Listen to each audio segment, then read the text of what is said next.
This episode of RPMMO Radio is brought to you by all our amazing and generous Patreon donors. Visit us at patreon.com/RPMMO Radio to help support the show. It is also brought to you by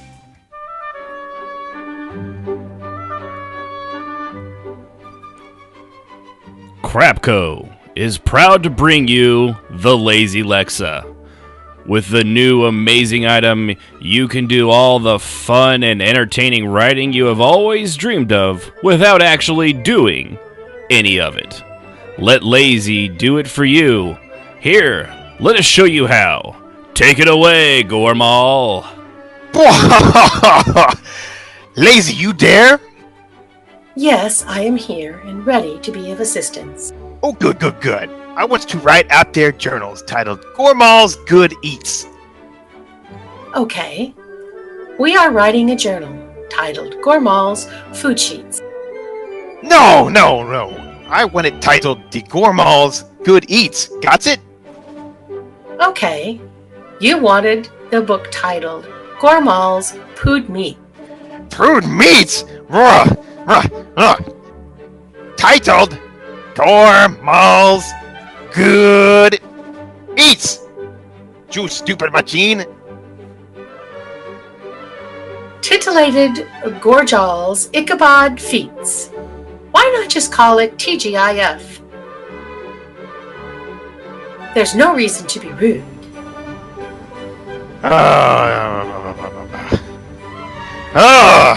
Gormal, break this thing now. Hey, Gormal, no. And too late. Well, maybe we could interest you in a brand new pickle slicer and frying. It slices and fries at the same time. Yummy! Remember, Crapco has all your go-to Gormal. No, not the pickle slicer fryer too. I just want it. No, just take it. Well, check back with us on all our new and wondrous things here at Crapco. We make it, you love it.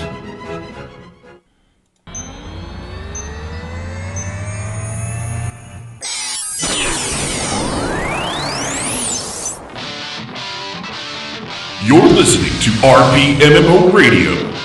Does internet porn know you're cheating on it? Where entertainment and roleplay in MMORPGs have little hybrid mutant babies. Make a note of this. Dishonor on you, dishonor on your cow, dishonor on your whole family. And now, here's your hosts, Ashen Phoenix, Civ, Jazz, Strafe, and Yunfei. Everybody off. We need to go on a quick adventure. Hello, role players, and welcome to RPMMO Radio. This is our 74th episode, Dear Journal and Other Stories. I, of course, am one of your hosts, Ashen Phoenix, and with me today is my crew, Jazz, Sib, and Strafe. How's everybody doing? The Strafe is good, and we got Gormal out. No damages today, with all that smell, man. You can't get it out of the carpet. Can you actually say no damage when he broke our, $100 million prototype? I mean, I thought that was Crapco's. We're not liable, right? I hope a lot of you guys... he's gone, so we're good, right?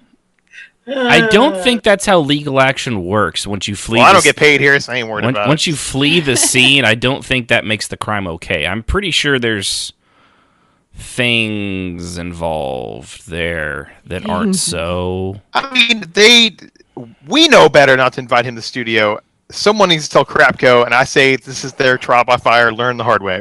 I mean, he did get away with the free pickle slicer and fryer in one. He did. I guess that's, something. But, yeah, anyway, welcome. So, this, of course, is a roleplay show all about talking about roleplay in MMORPGs. We do it almost every Saturday at 7 Central, except for the last Saturday of each month now. New format, new way of doing things, and yes, Wakachoto advertisements. We do them at the start now. You can be happy. So if you get here early, you get to hear that stuff. If not, you'll have to go listen to it on the podcast, which you can do over at Apple Podcast, wherever Android podcast apps are at, and Spotify, Podbeam, wherever podcasts are sold for free. Also, twitch.tv/RPMMORadio is where you can actually tune into us every Saturday, or most Saturdays. I'm going to have to figure out how to say that without sounding like a complete friggin' lunatic. 7 Central Time. Yeah. But I also want to thank, what's his name? There it is. Boss Hessen... Big... Boss, sure about that, boss? Boss Hog. Wow, I'd like to thank Boss Hog of the Duke Boys. No, Big Hog. Pour yourself some wine, darling. It tastes like pineapple. It's really tasty, actually. Thank you. But no, Big Hassenpfeffer followed us last week and subscribed as well. So thank you, Big Hassenpfeffer. You too. Thanks, Big Hoss. Dubious clap. Dubious clap. You too could be like Big Hassenpfeffer over at twitch.tv/RPMMORadio. Follow. If you got an Amazon thing, you're just holding on to it and you don't really do anything with it. We'll take it. You can take the subscribe to us. We'll do that. We'll entertain you for, something that gets included in your shipping thingy and your live stream and all that stuff, which if you have Amazon Prime and you haven't watched The Marvelous Miss Maisel, you are definitely losing out. That is some awesome TV, I gotta say. I loved it. Jazz still needs to watch it. Which one was this again? The Marvelous Miss Maisel. Back in the 50s, I need she's to being see a that, comedian. Should be right up her tree, man. It really is. It's got all that feminism stuff and all that. They call the people dames. Dames, eh? I know how dames much. And broads. Yeah, she likes that. That sounds fantastic. Fantastic. Have another drink. I'm trying to sound. More wine, Jazz. More wine. Was that your Texan accent? I was trying. That was terrible. I did not do. Listen here, darling. If you want a one-on-one session, how to sound like you're from Texas, we can get it done if you want to. Flirt. Yeah. Well, one of the first things you got to do is you have to get at least a 3x3 inch belt buckle. That right there already does about 50% of your accent. 4x4. Doesn't that be like half the size of your head? You're a girl though, so it can be smaller. Men, it has to be 4x4. No, I thought. No, she's gonna need that equality, so she's gonna need that. No, 4x4 as well. Again, Texas. This isn't New York. We don't do equality in Texas. Yes, we do. You'll get paid 45% of that of a man. I think that's what I heard on a radio station somewhere. I think you're wrong up there in Oklahoma. That water's wrong. I don't know, something's up. We do have a lot of fluoride in the water, which according to some people is turning our frogs gay. Oh, them poor frogs. Hey, life finds a way.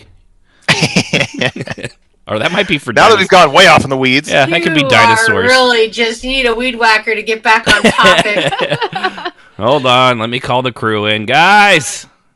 Yeah, color a path. Back on topic. Yeah, all right, there we go. So, this is, believe it or not, is a podcast about role-playing and MMOs. Yeah, I said that. It's, yeah, I mean, eventually we kind of get there. Sort of. Anyway, apparently somebody's dogs are getting let out to go potty. That's what's happening here at the house. So, everybody have a good week? No. Well, I'm you glad got to Saturday. sleep until 4 o'clock every day. What are you complaining about? Yeah, I hate being sick. I got nothing done all week. I slept. That was what I did. When I wasn't working, I was sleeping. If I was not at work, I was sleeping. So, yeah. Sometimes you need that rest, darling. Mm-hmm. That's just stupid amount of sleep. I can't believe how much I've slept. It's ridiculous. I can't believe with that many boys in the house that you got that much sleep. It's called earplugs. Oh. And drugs. Lots. Earplugs and drugs. Listen to her go. So the only way you can get sleep is to drug all the children and make them sleep with you. I gotcha. I hear you. No, I just drugged myself, put me in my back bedroom, covered up my head, That's stuffed earplugs in my ears, and went back to sleep. No, the mashed potatoes have always had that pink Benadryl kind of color to them on the top. No, that's just flavoring, kids. Just eat up. There you go. Oh, that's so bad. What? Hey, people do it for babies on airplanes. I'm not saying anything people haven't actually done. Man, oh man. Terrifying, really. Well, End of the year right there. better living through pharmaceuticals. That's how I like to live my life. We had an opioid talk at work today, or the other day, and it was like, what? I mean, I tell you what, man, I got to get my refill of Xanax, man. It gets me right to the right place. Like, it's for the pain. It's totally. If we're stealing them, since we work for the post office, that's probably a talk we should have because that happens a lot. Oh wow. That people, it's like people are always getting their stuff stolen, but every now and then it's a postal worker. They don't typically last too long. I imagine not. No, never works out well. Yeah, people apparently keep track of that stuff. Who would have thought people want the things they ordered? Who would have thunk it, Ashen? Right? I know. So weird. So with that, let's see. I have to say real quick, we have somebody goodness. in the Discord chat that's not a fan of the commercials. Oh yeah. Well, then they can have to take it up with you since you wrote this one. I mean, I guess they just don't like you. Oh. I mean, that guy. That's cold-blooded. You're not gonna like the nice one. That guy. Shameful display. That listener must be a real hardcore asshole. Like, he probably had to be trained in like a military place to be that kind of an asshole. Oh my gosh. Like, he probably he was probably recently given ESO and started playing it.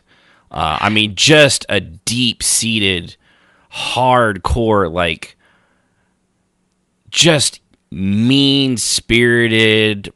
He probably like sees kittens on the side of the road and like throws blankets over them so he doesn't have to look at their ugly, stupid faces.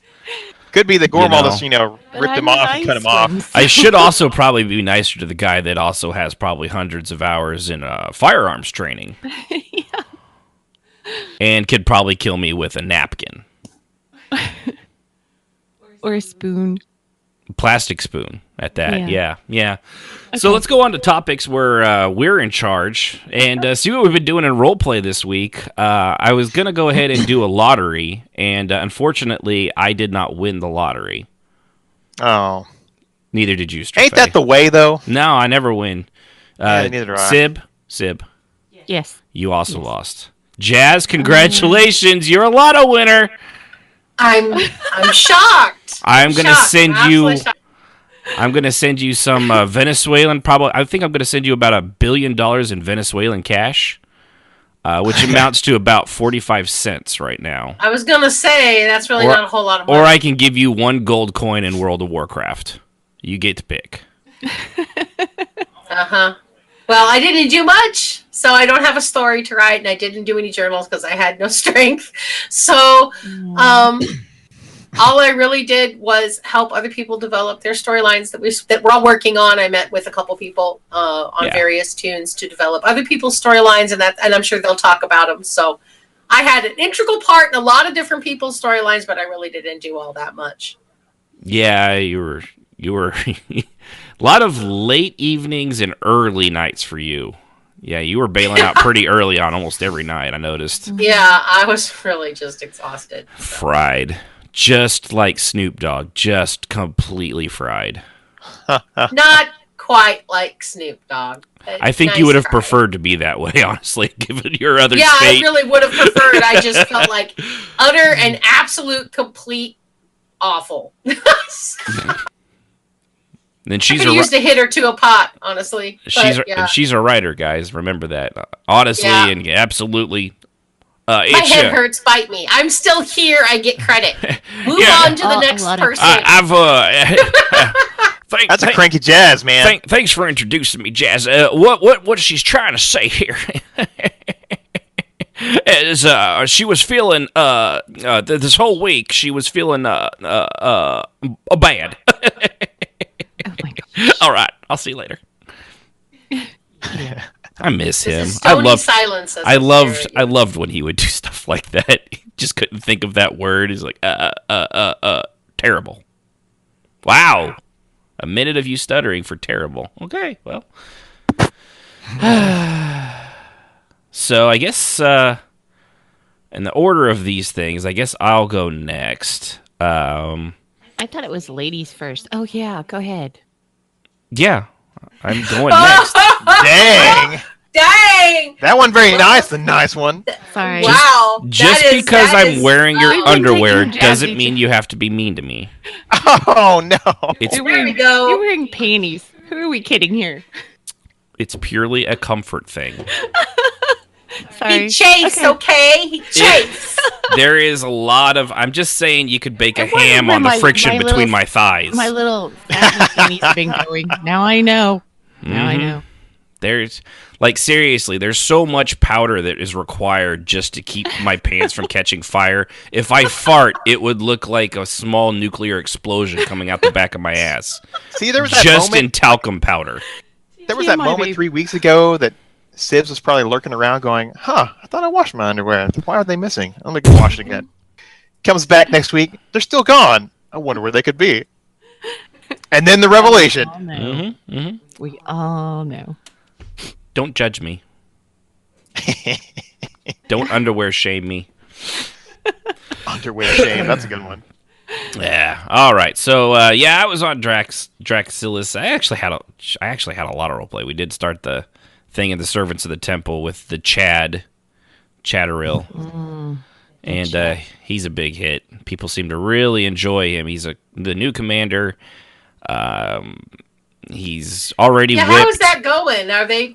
He's already bringing whipped. people over? He's whipped 4 people so far, and he's been around for Oh less my than a God. week.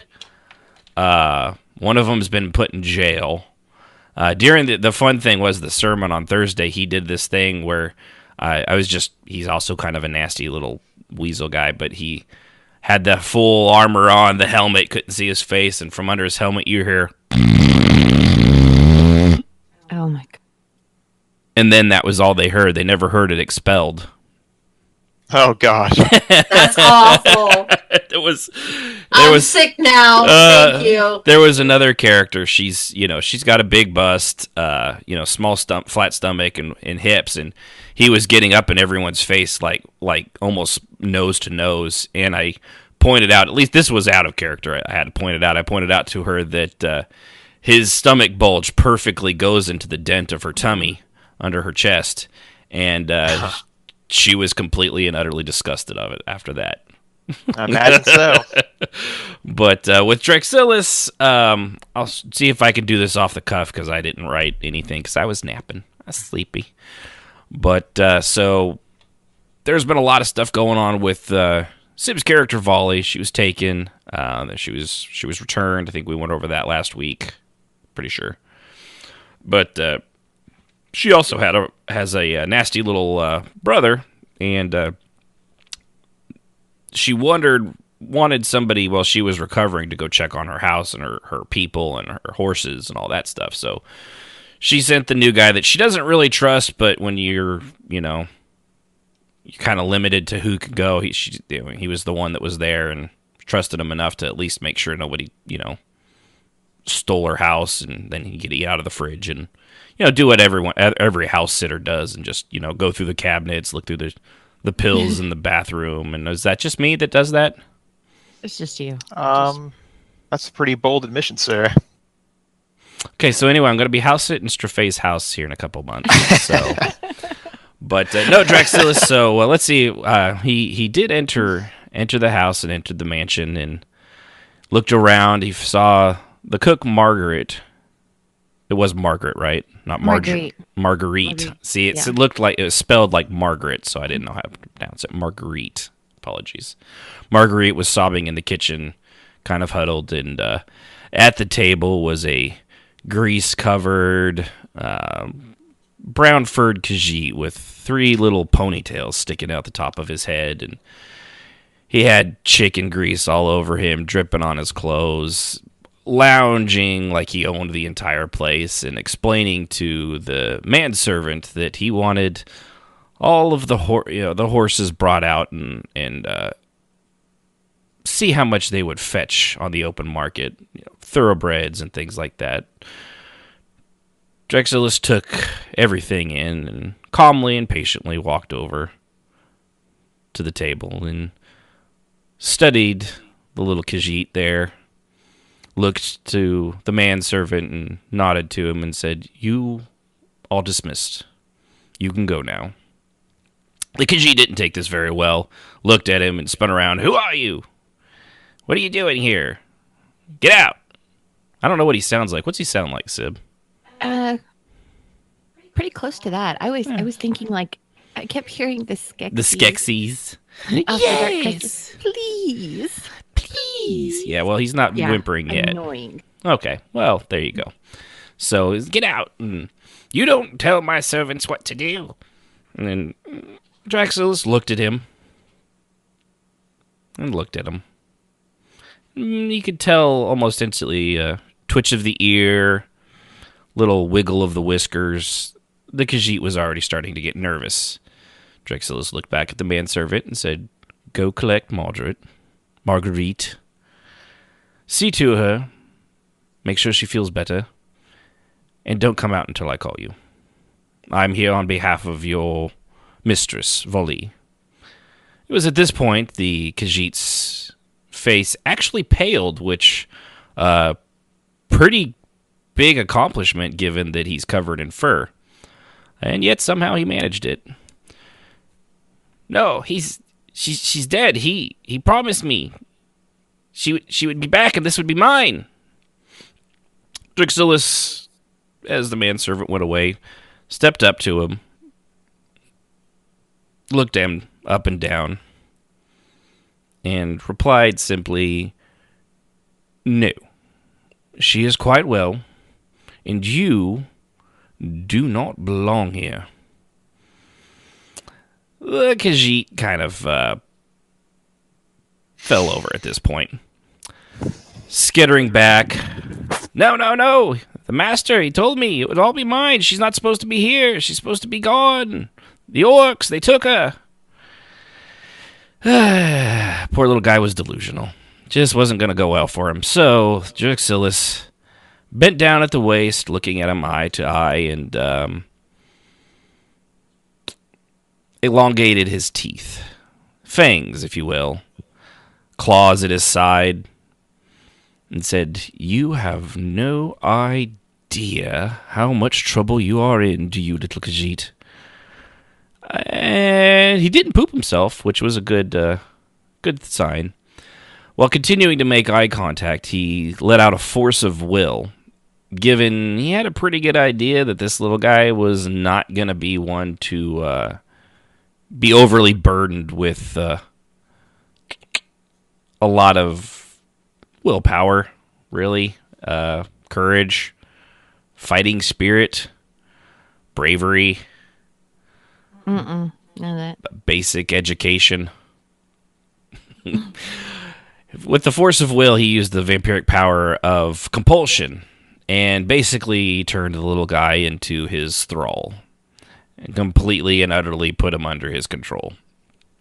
Now, this happens because she allowed it, obviously, as the player behind him, but also because he's just so pathetic.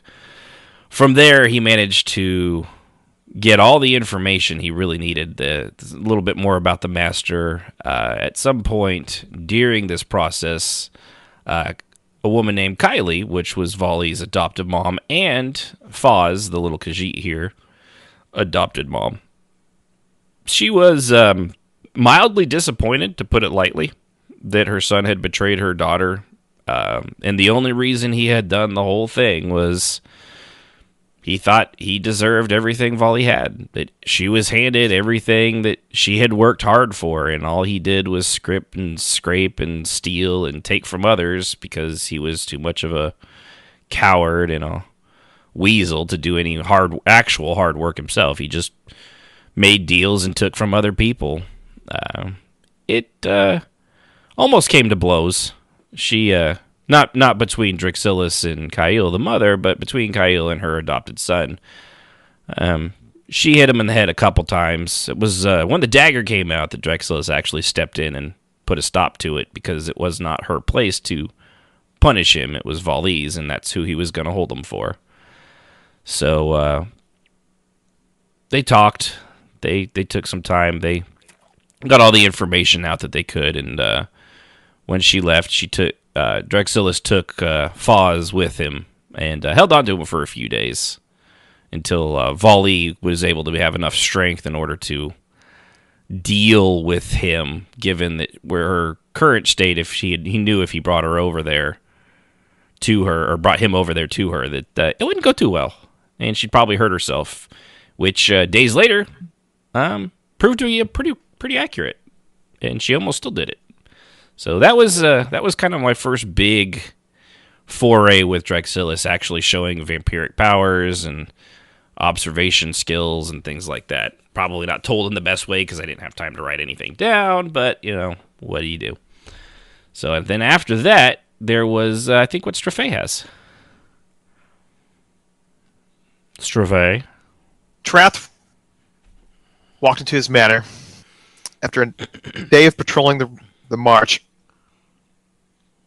and he was surprised to find Lady Carrie and Kaio there talking to Voli in the lounge, the sitting room, as it were. He then ventured closer and realized they were interrogating her on her capture. So Trath stood over by Voli, placed a comforting hand on her shoulder. She did look up, nod. It seemed to put her more at ease. And he said about braiding her hair.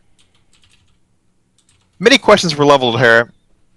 Did she know these orcs? How did she know them? When did she know them? It was all a bad cop routine, except they were all friends, so they were asking her gently. They learned that this was indeed her half-brother. Likely, the rest of those fools were her half-brothers as well, coming from an orc stronghold. And at length, speculation flew this way and that. That's when Drexillus walked in with a greasy-looking Khajiit. All eyes turned to that greasy little Khajiit and the well-dressed Imperial. After a time, it seemed that Drexillus made this Khajiit spill his guts, and he inferred that, yes, he was the one that sold Voli out, to which Trath had to quickly grab Voli for her jumping up and wanted to skin him alive. Long story short, when Kaio and Lady Carrie directed their attention to the Khajiit, they then plied him for answers. Drexillus, of course, gave them the summarized version, but being as investigators, they had to hear it for themselves. So they drug every little question out, and when they finally asked him who sent him, they said the Master. The Master! The Master sent me, yes? And where is this Master? Kaio asked nonchalantly. The Khajiit seemed like he was stepping forward towards Trath unwillingly, and then pointed at Trath. That, right there, that is the Master. Trath, of course, wore a baleful look, knowing suddenly, deep down the pit of his guts, who this Master was. And after many suspicious eyes and glances, Trath finally spilled the news. I indeed do have a twin brother. It is not something I cherish. It is in fact a great shame. This set everyone on edge. Questions flew, accusations, speculations. And at length he had to hold Voli back a second time from throttling her adopted brother. Ultimately, though, her recovery and her condition wore her out, and Trath just picked her up and took her to bed, walking her carefully up the stairs. And that was my roleplay. The end! The end. The end. Sorry, I was just like ashen. I didn't write it up. I should have wrote it up. Just kind Yeah. of wing it. We'll from work memory. on that. It's the second time back. We really like doing the show. We're just also exceptionally lazy, which is why we do what we can to cram. I mean, the solid 15 minutes of content we have into the 2-hour program, we do everything we can to do that, and we're here for you for that. Partly, the week was pretty rough, like the first real week back from holidays, Yeah. and everybody was dragging. It was just a rough week for everybody, and I think it showed. Your wagon was dragging. My wagon was dragging, I tell you what. Yeah. So what about you, Sibby? Okay, I do have a story that I'm going to read. And she's just trying to show us all up. No, She is. I actually did not write anything. This is an older story, Oh, but okay. it kind of goes into the journal writing and using the forums. And I know we're going to go over it in the episode about, ERP and how a lot of people think it's boring to use the forums and journals because there's no instant gratification. But with Trath and Voli, they've had an ongoing romance. And we've had fun just writing it down. It's mature writing, but it's not actually ERPing or anything because we fade to black. But I was going to read one of the first journals I wrote about them just to show people, it is kind of gratifying. It's kind of fun to write about it. The romance part, even, The fade to black stuff. yeah, the fade to black stuff. So here goes. I hope you guys enjoy it. So slowly her eyes opened and her silvery white eyes looked leisurely around the room as if it was the first time seeing it.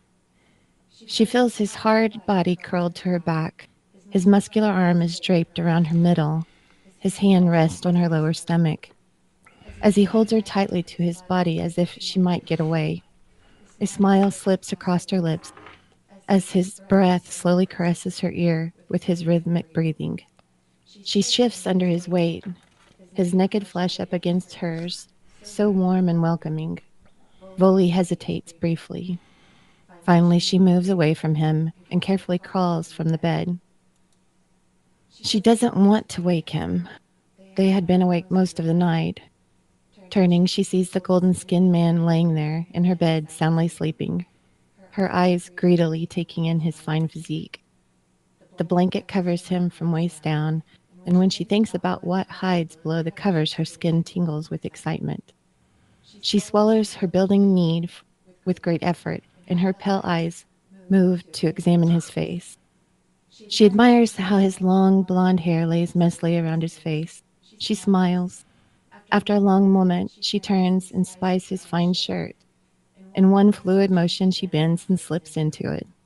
She walks out of the bedroom to the sitting area and stops suddenly as the big cat eyes turn accusingly.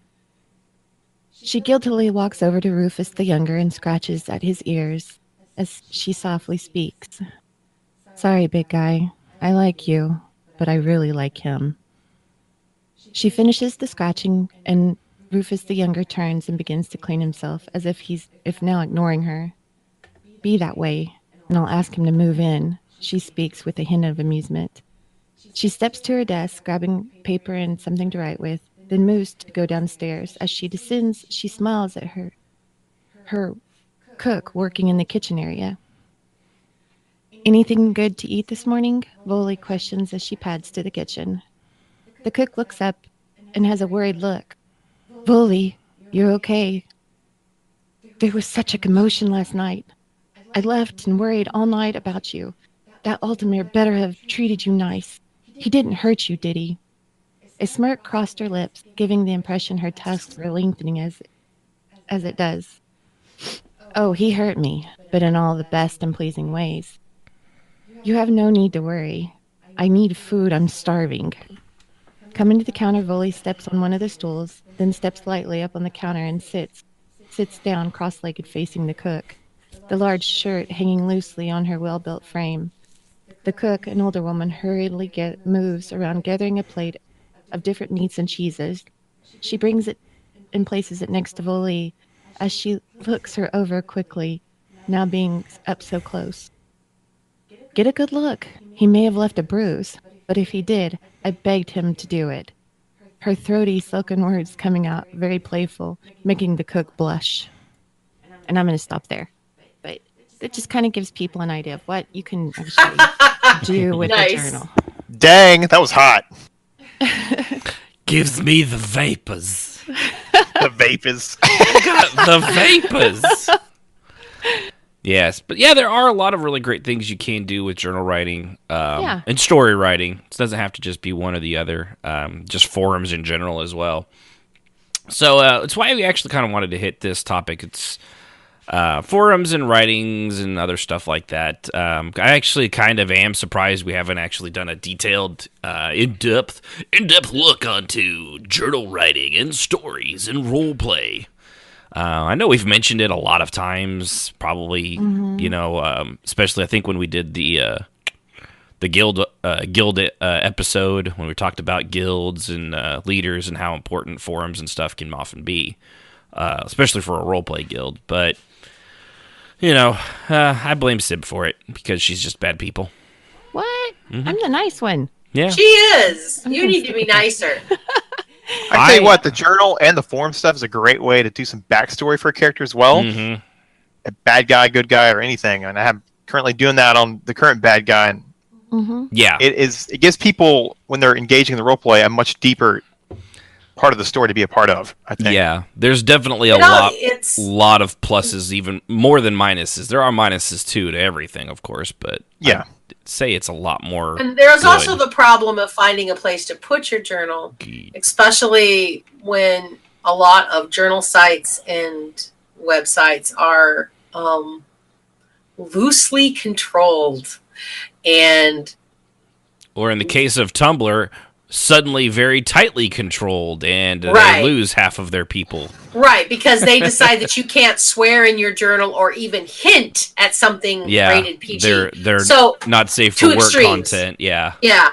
So that's why I started my own, but that doesn't have as many readers, which has kind of been a bummer. Yeah. But it's still nice because we get to share it with each other. Yeah, and there's the forums and guild sites like we use for like Engine. Engine's a pretty solid one, it seems. Yeah. They're not they cost if you really want to do anything worthwhile, but it's really if you typically have a big enough guild, there's always a couple people that are always willing to help chip in for that, especially if they're having a good time with it. Yeah.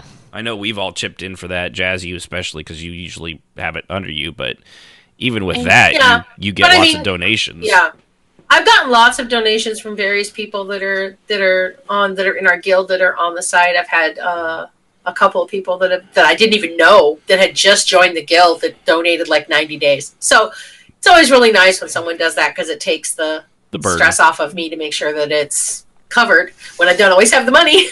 Yeah, just sell one of the kids. But yeah, right. One of the kids. Oh man. And it's actually, if you like to read, there are some really, really talented writers that go and post their stuff on these forums, and it's fun to read. I just enjoy going to read them. I mean, of course, I'm a huge fan of the romantic novels, so I love to read stuff. I mean, it's fun for me to see. Sometimes it's like a live book, right, Sibs, where you get invested in the story, and then you're waiting angrily. For the person to post another part of it. They post your stories, man. Yeah. Yeah, and all of that stuff is true. I'm just picking on him. Yes, that's why we have him on the show still. That's literally his only function. It just says Strophe to be picked on. Oh. We lost Kishmas, so it's you now. Oh, that's not true. No, I'm pretty sure it's written down somewhere. No, it's not. See, I just got the contract renewed, which says you will be picked on 50% more since we have lost Kishmas. Enjoy. Yeah, and it was Gormal was the lawyer, so it was all done in crayon. I know. But I'm just saying you probably need better legal representation. I mean, most of the time he does right by me. Every once in a while he trolls me with that kind of crap. I mean, he's a troll, so it is what it is. Pickle slicer back, do you know? No. I mean, no. You think it's there's a roleplay scene I would love to see is some dramatic court scene with Gormal. Dun dun. Some like Columbo kind of a thing. These prosecution bosses, they want you to believe that he's the guy that stole the thing. Now when remember, the thing don't exist. You all got to call him guilty, or I eat your family. That's right. What my esteemed associate, the Dardar, is trying to say is, this guy, he's going to be innocent. Your tone, cooking Jew. Your tone is all wrong. The tone. That's right. But there's just a lot of really good things. Like we said, there's a lot of pluses and minuses, and it's not just journals. Just telling some of the stuff that happened in Volle's recent thing, it actually wasn't journal. It was actually just told. The one she read last week was just a story that. Yeah. Because sometimes, especially when you get a thing like the kidnapping, where you really don't have, like during the combat thing, we did it with like she was there on one NPC, and there were several other invisible guys around her. But to actually tell a cohesive story, to do it in writing was actually just, especially since it happened off scene and players interacting with it would have, probably stopped her from getting kidnapped, which was defeat the whole purpose. So, stuff like that to let people know exactly how things happened is not really a bad idea. And it kind of, and the other thing too, if you enjoy writing, why wouldn't you? I mean, that's right. Exactly. But one of the weirder two minuses of the whole writing and forums thing, and it's one of the stranger ones, and I know it's one that's it's particularly dear and close and gives Jazz the warm fuzzies in her cold and blackened heart, is often getting people to even use the forums. God, don't get me started. Yeah, some people are just for whatever reason they're just dead set against it and act as if it's just, oh, you have a forum. Oh God, I have to click on one button. That was the click of it. That's how long it took to get to the website, like every day or so, and just check on the little thing on the side that says recent post. Oh my God, it's just, who has that kind of time when I'm sitting in front of a football game for 4 hours or watching 15 episodes of some show on Netflix? Who has that much time in their day? Oh, I can't check that for a minute and a half. It's impossible to do. In my case, it's coming in from work, and there'll be an officer update in the forums, and I'll get this ping on Discord or game. Hey, and it's from Jazz. Strafe, go read officer's chat.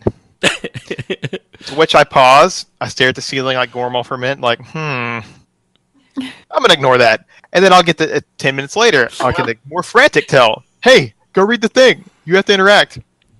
In which I then wait another 30 minutes till she realizes I'm trolling her. The more she asks, the more I'm not going to do it. Yeah, so but she's you're gotten doing good. that I almost get her trained. She'll tell me once. Yeah. Twice.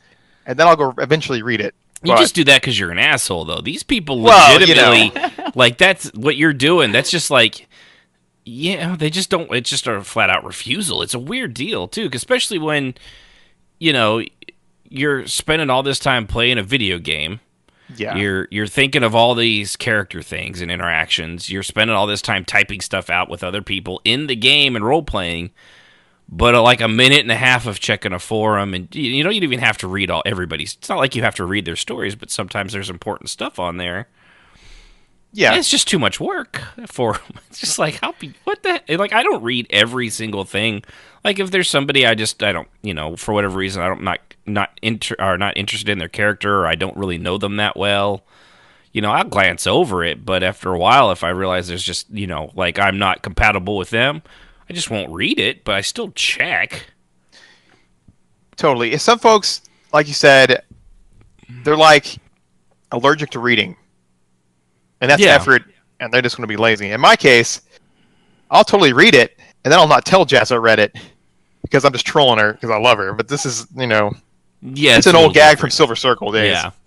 Yeah. Well, and the funny thing, too, is the same people will often, they'll go to the same websites every day. They'll go to IGN.com like 15 times a day or whatever, and it's like it's literally the same thing.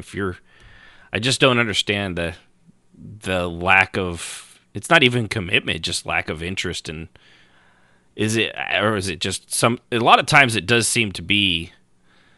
It's just I don't know. It's just lazy or complacent, but really I think a lot of it is that.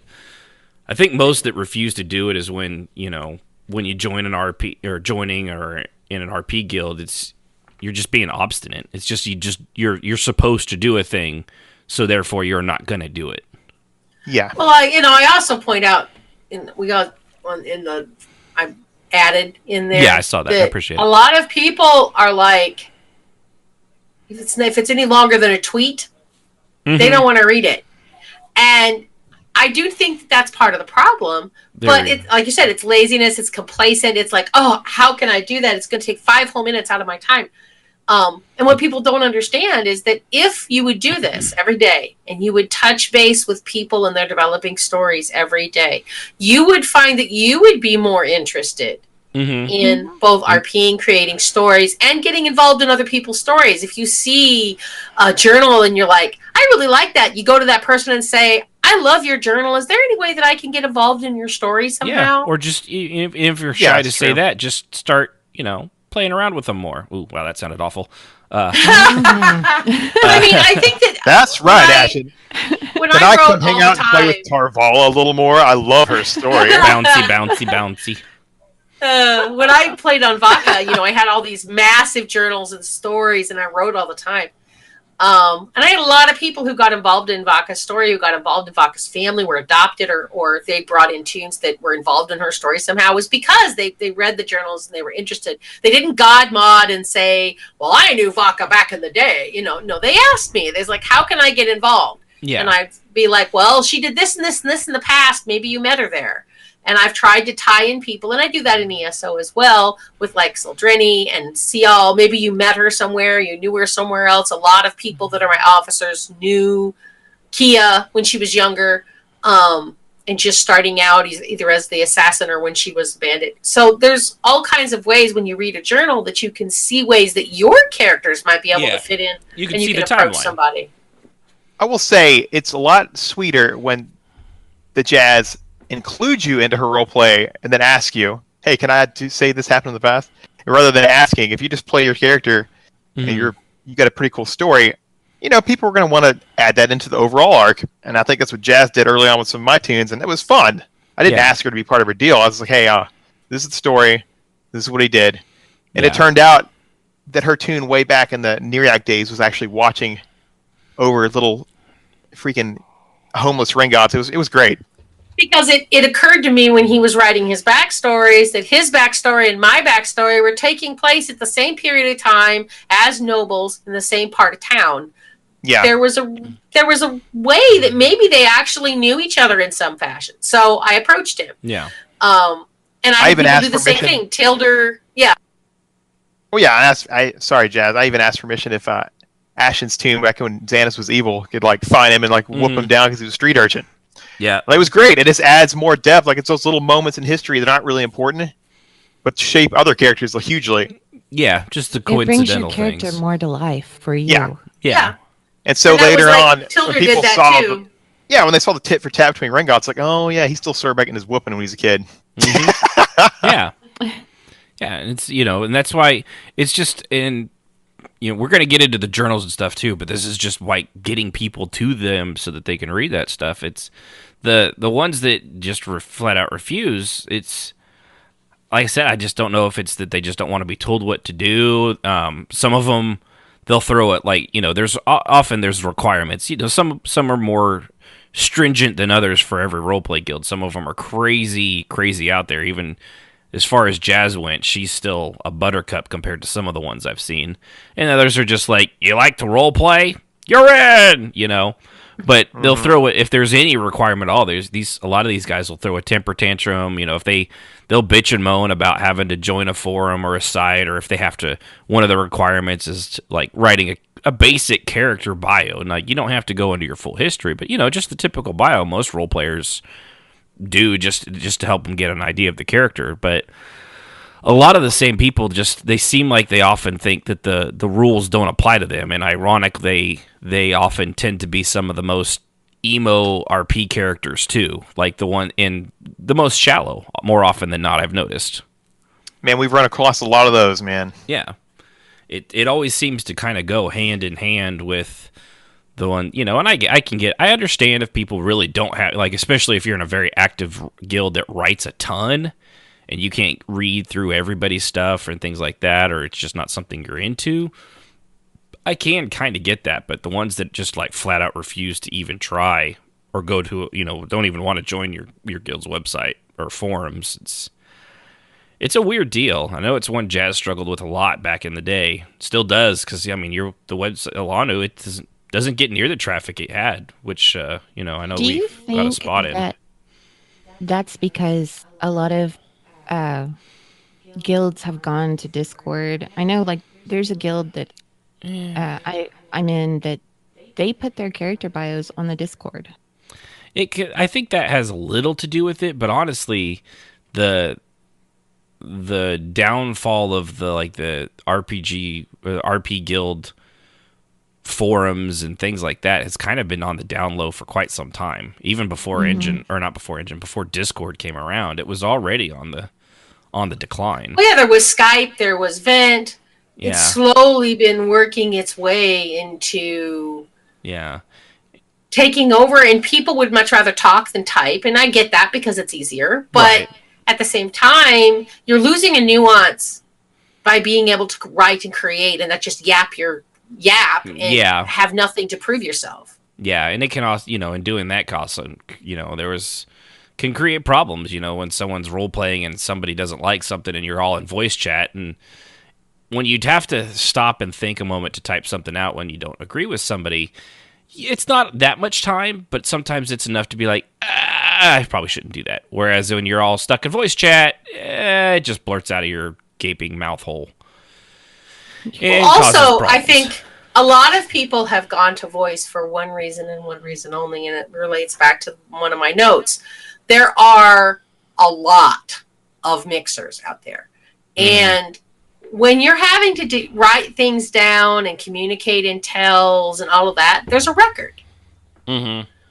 But not voice. It's he said, she said. There's, you could say he said this, and you have no way to prove it, and you have no way to disprove it.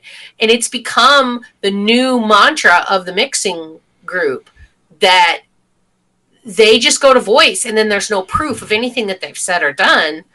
And that's actually, I'm shying away from it again, like I did when it first started, for exactly that reason, because there's no record. And without a record, what are you supposed to do if it turns into drama? Yeah. And I've really fallen back on that lately. And again, voice, that I've never been a fan of voice. Yeah. Other than like for this stuff, Yeah, or and for like raids. leveling and raiding and things like that, sure. But when I'm role playing, you're just like me, you bail out.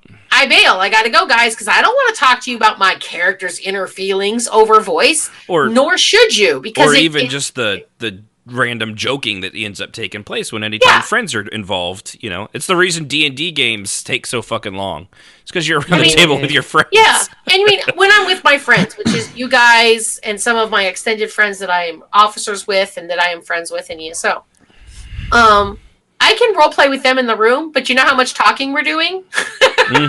Next to none. We're all just in voice, and we'll pipe up going, what did that person say? Or, scroll up a little bit, it's there, But we're not really actively talking while we're role playing. It's more just camaraderie and where'd you get that die? And, we don't sit and discuss motivations in role play or stuff like that. Do, yeah. Yeah, and that's all they do, which is why I stay away from that kind of stuff. See, I got the other experience of that because I can chat with Ericus and Sibs.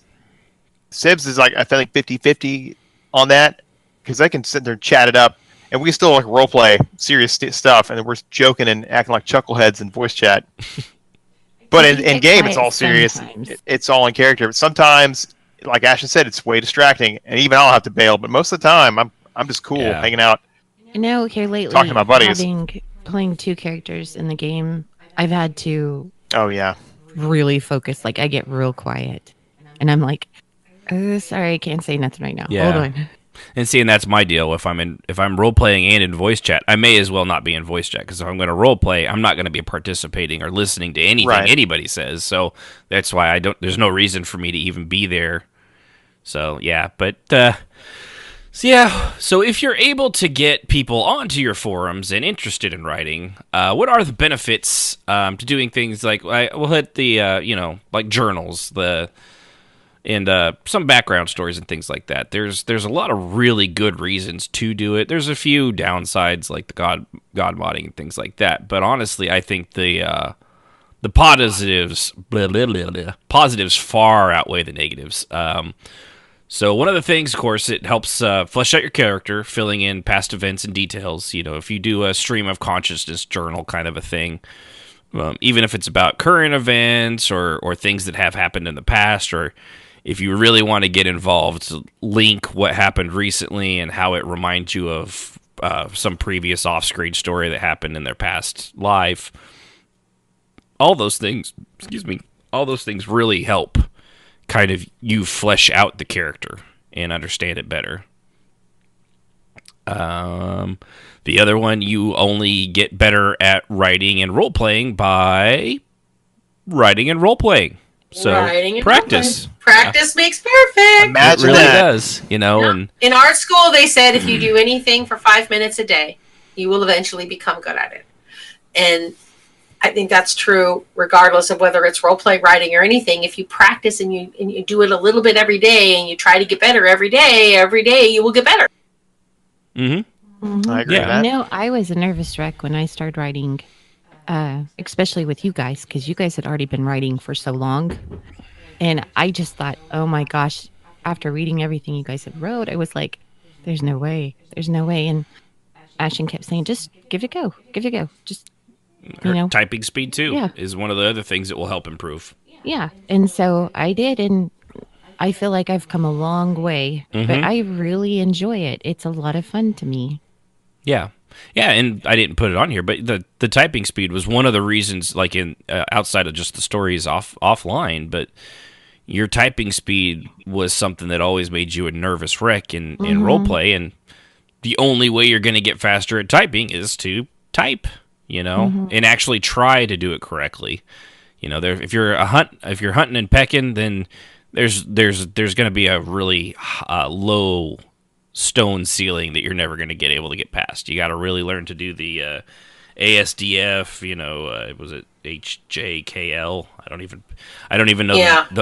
I couldn't tell you where any key on the keyboard is. My fingers just go to wherever they're at. I couldn't even tell you now.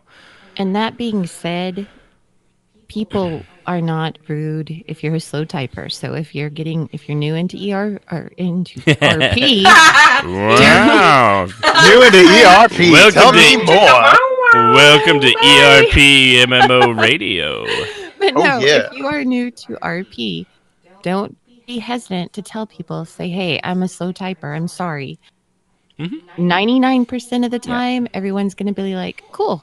Thanks for letting me know. And they'll be patient with you. So that being said.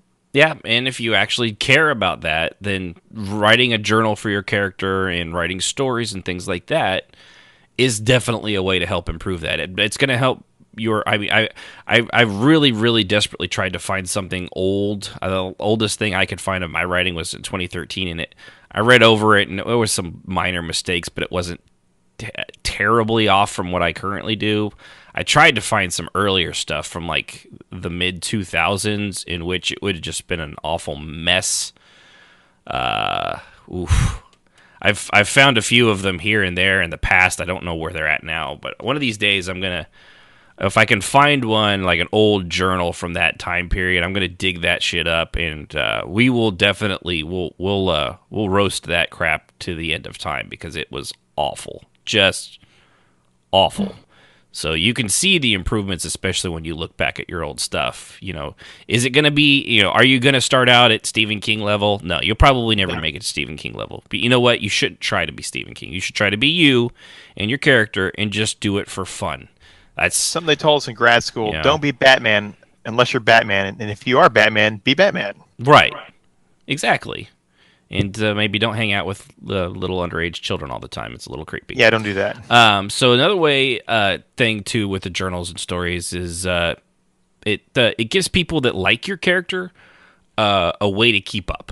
Like I had several people that really liked Xanax a lot, and while I couldn't I wasn't always role playing with them or things like that, they still liked Yunfei. Actually, she was one of them. She liked to see the other stuff outside of the role play we did, and through the journals, they were able to keep up with it, and it's a good way. It lets people get, the other thing is it creates a feel for the character that you want in people's minds without them actually role playing with you. It's one of those things where when we've talked about it in the past, where the only thing you have in role play is your reputation, and one of the ways outside of obviously role playing to build that reputation in people's minds, which is what you need to have done for them to go along with the stuff that you're putting out there.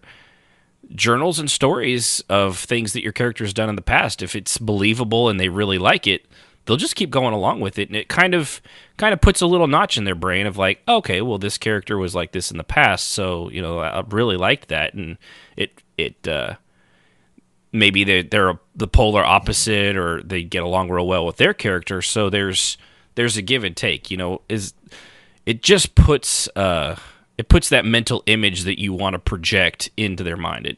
It puts it on their screen of their brain, I guess you could say. You could say it's OOC and mixing, but really it's just honestly it's people just getting to know your character on a deeper level. Has the spill-off perk of pointing out the mixers as soon as they start quoting stuff in your backstory they're not supposed to know. Yep, that's always fun. Coming up in and that, journal I etiquette. think is, when I first started writing, I got very, very angry, and I stopped writing for a little while, and then I started writing again because I realized that journals are a really handy way of finding people who mix. Mm-hmm. Oh, yeah. They really are. Very quick way to find the people around you that can't keep OOC. Now, there is also going to be people who have bad memories, and that's okay, because when you correct them, they're like, oh my God, I made a mistake, I'm sorry. Yeah, that's one thing I always worry about, No, Baka told me. No, she didn't. Yeah, because she hasn't told anybody. It was only in the journal, It was only in a journal, sorry. Yeah, and like I said, the way because there is that too, it's kind of like think of the way you think of major, like Darth Vader or Harry Potter, If you were reading them, you got to know the character through that. So if you put that into role play, it'd be like if you got to role play with, I don't know, if you were role playing with what's her face that created Harry Potter, and she was playing as Potter. Obviously, she would be the best person to actually be in the mindset of Potter. But having read all the books, you would have all that background knowledge of her playing that character, and that kind of it helps you know what you're dealing with in advance. Now, if you start saying, like, remember when Voldemort tried to kill you as a baby? Well, of course, I guess everybody knew that, but remember when so-and-so at the school tried to do that? It's like, you're a grown-ass man. How'd you know that? A Phantom of the Opera, apparently. Watching through the mirror. But, that's getting into God-modding things. But, putting the mental stamp in people's minds of what you're trying to portray with your character, that's definitely something that a benefit I think that comes out of that. But the downside, however, is there's a few of them, and I think this one goes back and forth. It's journal etiquette, what to do and what not to do. That is the question. So one of them is it is in character. That is always OOC information, so you can't take what you read and apply it to your RP and or to have an action or reaction without specific content from the writer. So basically, if it's written in the journal, it's OOC knowledge, like Jazz was saying, and you can't really apply that unless you either have permission or obviously, if your character was there and part of it, obviously you can do that, but. You definitely the OOC gathering of knowledge and then using it in character is one of the biggest downsides, probably the biggest downside to having a journal. Another one. Does anybody have anything on that? It's kind of a big one. I figured there'd be someone jumping in. That is a big one, but I think we covered that before. I mean, it's a good way to flush out people who can't tell the difference. Yeah. Right there is where people are going to screw up. And the people that are going to screw up are going to screw up bad. The next one is my pet peeve. And the thing, and actually, I would say too, the ones that screw up, that's okay, because a lot of, like you said, bad memories. That's a screw up. It's the ones that do it on purpose. Those, it's not good. Or just flat out refuse to admit that they read it in journal. I had one of these people who we all know who would read my journal, and then she would write in her journal, and then she would RP it as if she knew this information because she wrote it in her journal. Mm-hmm. I didn't read your journal. I had no idea that was even a thing. I don't read your journal. Yeah, exactly. So that's yeah. You want to get the next one since that's apparently a hot button for you? Sure. So, do not critique someone's journal. Now, this is something that in art school we had to get used to, is when we would present a piece of art that we had done or for a project, then everybody gets to pick it apart, but it has to be constructed. Well, yeah, It's called a critique, man. College, yeah. Yeah, but critique is absolutely necessary, and I'm not saying that you don't have a right to have a critique, but when you are in a journal, that is that person's characters, feelings, thoughts, emotions. You don't get to pick it apart, and you don't get to sit there and say you use there instead of there, or you didn't spell this right or that right. First of all, there's spell check. If they really gave a damn, they'd use it. Second of all, you don't get to critique other people's things, even if you feel that their character's wrong, which always amused me. Your character's remembering that wrong. I remember it differently. My character's remembering it the way my character remembers it. It doesn't mean it's true. I love that quote. But and there are some, and the only caveat is I've seen several forums. I think there's some on the ESORP site, where you can actually, and I've seen it on a lot of them, you can ask for a critique. And if they ask, obviously, tell them how they want to improve their writing, which is great. A lot of times it's a very friendly environment to do that in. But if they don't ask, shut your fucking pie hole. Yeah. There's also the go ahead. Just to go along, tag on it, it's kind of a separate deal, but it's kind of related. When you're actually writing stories that involve characters that are not yours, even if it's in your journal, you better have the permission to do that.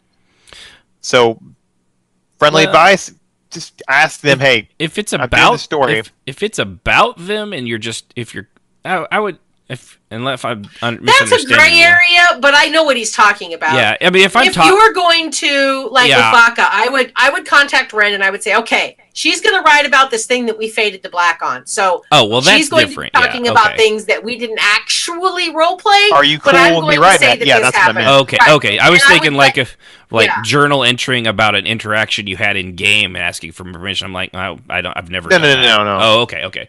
So you mean fade to black, off-screen stuff?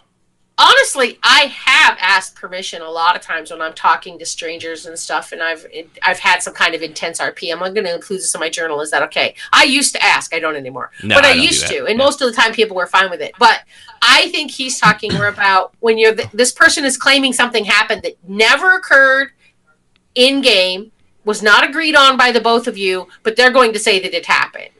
Okay, yeah. Stuff you can't write about an event that never happened unless stuff that was happened off. Person. If it happened off screen, you do have to. It didn't actually happen. You do have to get permission and also make sure it's cool with them. Yeah. Okay, I get you.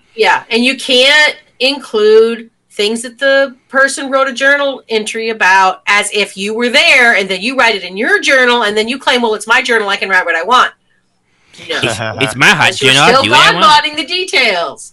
Yeah, so it's one of those things that you do have to be careful about when you're writing a journal, and that's why when I write a journal, I don't read anyone else's journal until I've written mine. And then I go back after I post it, and I read everybody else's. So I'm not accidentally, without realizing it, including somebody else's not thoughts. Muddying the water.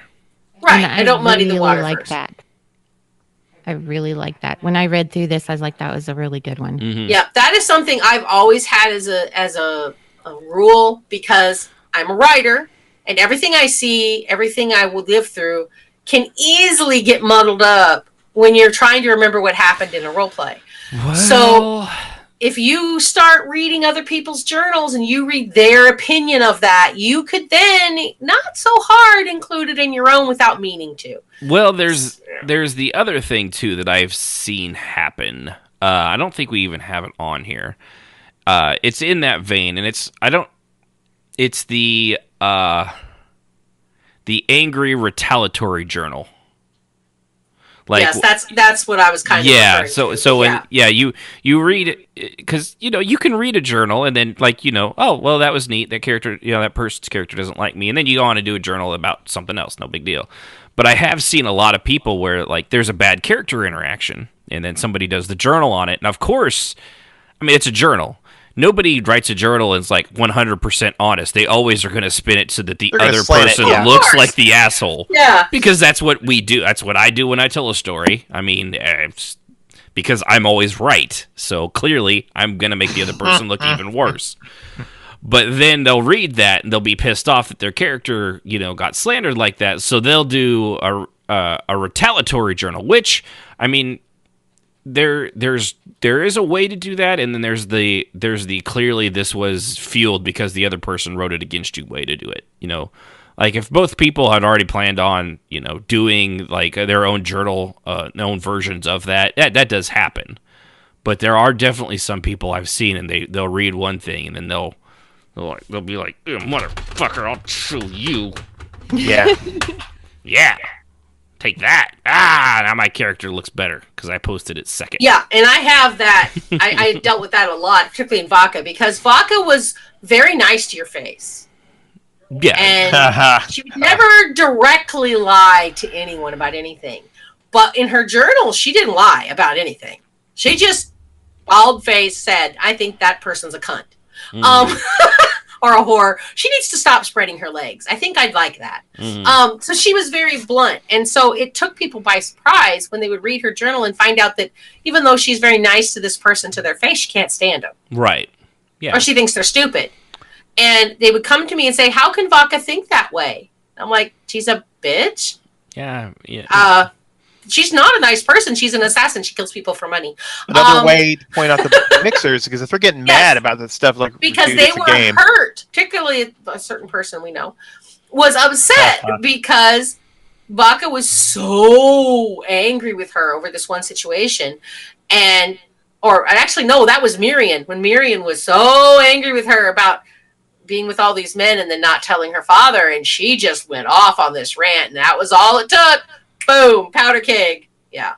Yeah. I may have set her up. I feel kind of bad. But I knew it was going to happen. Which goes into the other one. If, remember that the characters' opinions and feelings are the characters, not the writers. And even if you feel it may not be, and they may be mixing, it's not your place or business to try to fix it. Don't read it if you can't take it. Not only that, don't edit what you're writing just because you're afraid. I did that for so long. Vodka's journals got really dry for a while because I was trying not to piss anybody off. And I finally realized I had to stop doing that because it was killing my character love, and it was making me feel like I was walking on eggshells all the time. Mm-hmm. You have to, if a person can't tell that this is your character, not you, that's on them. It's not on you. Yeah. Yeah. You can't help, you can't help how other people perceive things. And there are some people that we do know that have they done the writings, and it is actually the writer's feelings, not the characters, because they're mixing all the time, and that's that situation we just said. That is an instance in which the writer was pissed off, so the character, they basically were playing themselves through the character, and it's kind of a gray area. A lot of times, if you're really, you've been there a long time, you can kind of tell when it is, or you have a strong suspicion.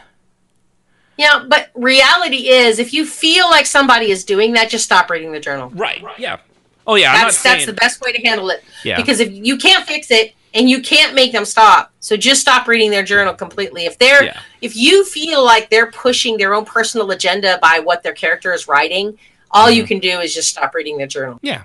It's the same thing as, blocking your crazy aunt that's always putting the fluoride's turning the frogs gay posts on Facebook. You just stop reading it.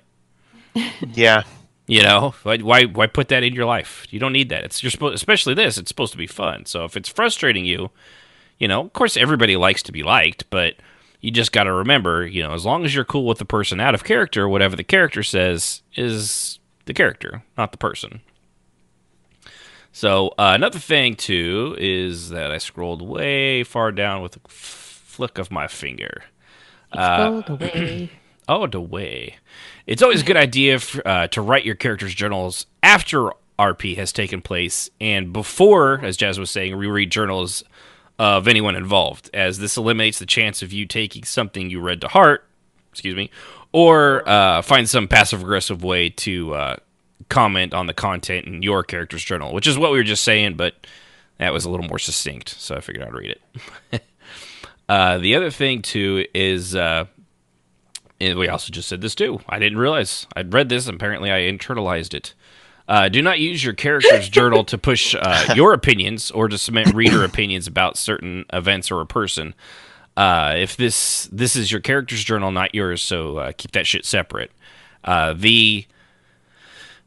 One of the downsides too, though, is if like you were saying, like if it we were saying if it upsets you, don't read it. There is the downside of that. That's not gonna stop if they actually are. If it's again, this is kind of a rarity now, especially since most people don't keep them. But if they are pushing out their personal opinion and they're trying to basically slander your character constantly in the journals, it's just a barrage. If you stop reading, you don't know that that's going on, and it actually can, some of these things, especially depending on the person, it can sour people's opinion on you and your character as though it was an actual thing, which can be problematic. It doesn't, like I said, it doesn't happen as much as I think it used to. I know we'd seen it a few times where people would read these things and it would really start to sour their groupies around them on that person. They would use that as their battering ram for their cult following. It's like it's a weaponized journal at that point. Yeah, it was weaponized journalism. Wait a minute, fake news. That's fake RP news. There you go. It's fake RP. It's fake. It's not real. Yeah, well, we'll build a wall around it eventually. So another thing here that we have, and I liked, Jez put these ones in here, and I liked this, is why have journals and websites use fallen in the last 7 or so years? I don't know, Jazz. Why have they? Do you want me to read them? Yeah, go ahead. Okay. I read through it. It was really good. So I mean, you may as well let you do something. Well, there are a lot of people who mix. And writers either don't want to deal with it, or mixers don't want to deal with reading shit that upsets them. Either way, readership is down a lot, and I think a lot of it has to do with the very first reason. This is the biggest one. Yeah. The next one is, overall, people in general over 15 and under 40 have fallen away from reading anything longer than a tweet, which we had mentioned before. In-depth reading has statistically fallen. Hold on. This bird over here is totally... Hold on. Watch this cat video. Sorry, what were you saying? In-depth reading has fallen across the board with this age group, and it's not a coincidence. Hey, bro, did you see that meme? Oh my God, that was so great.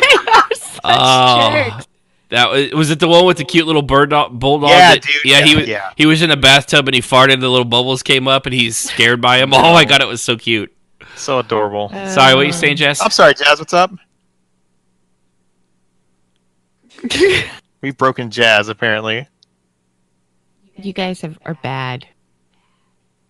I think we lost Jazz. No, you did not lose Jazz. She's being irritated. Why do you mean to our Jazz?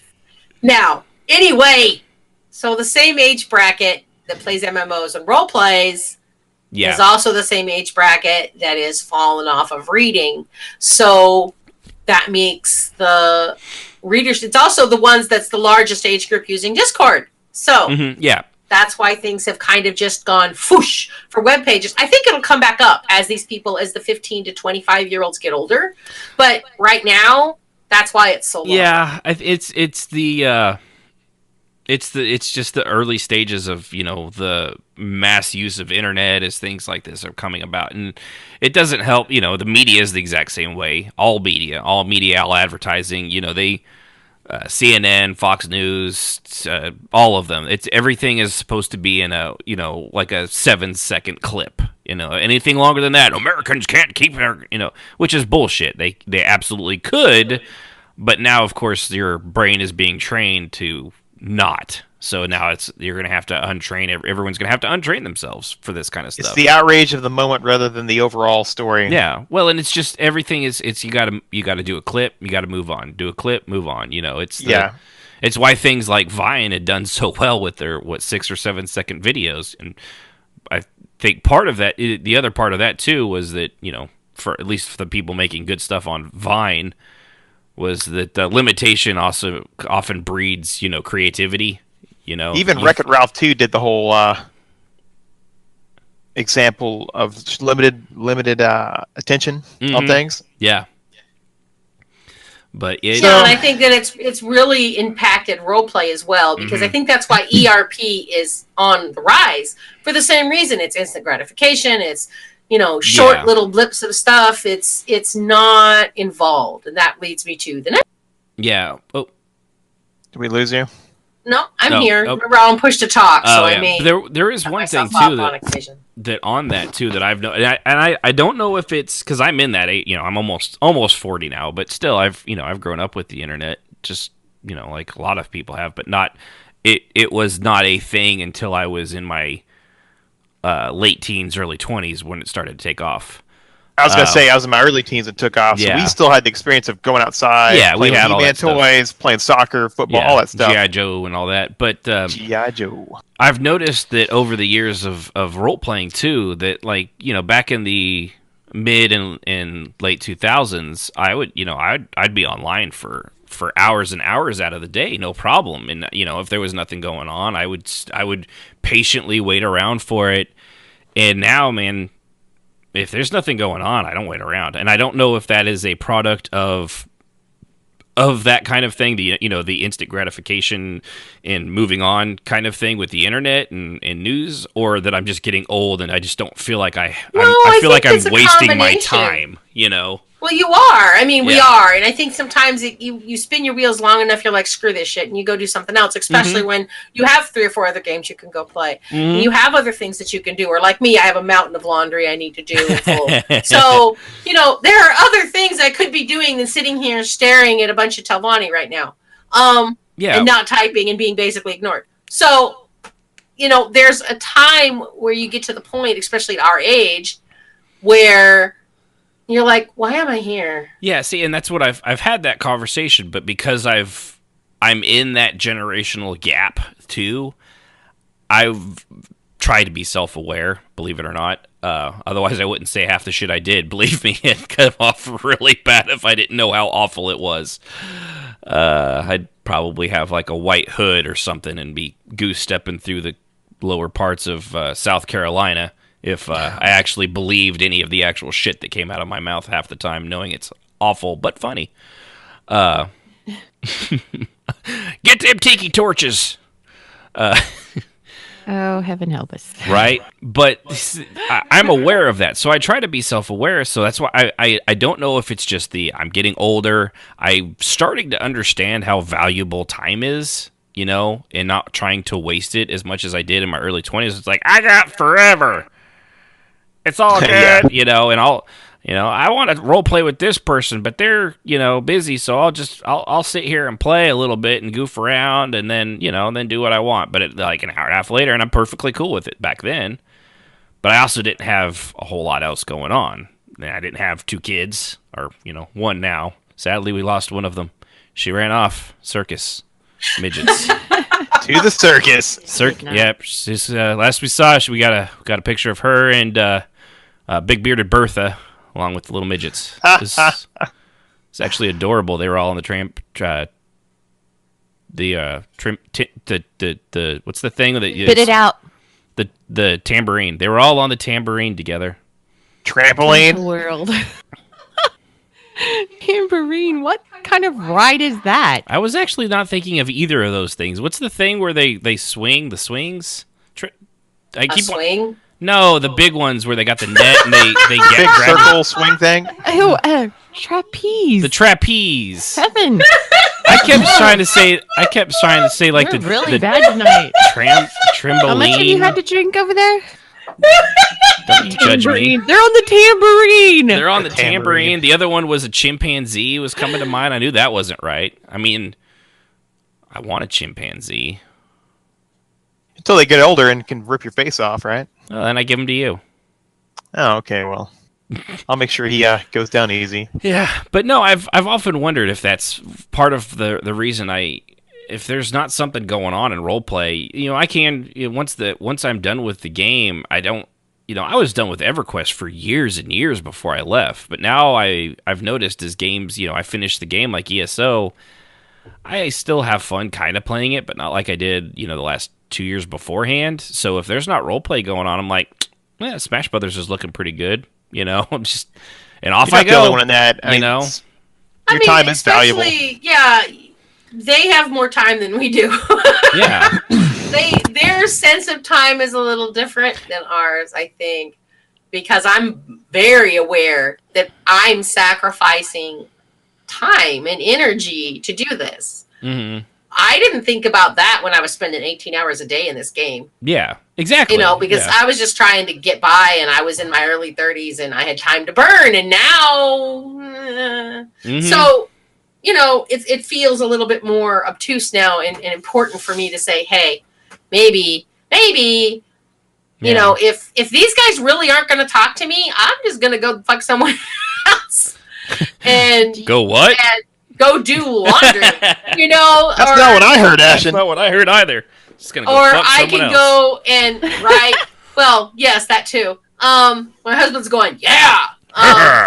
He'll be I'm looking out You're for you, welcome, Jay. Jay. Listen to this podcast. Work on my book or something else besides Something more just constructive than just sitting there reading other people bloviate.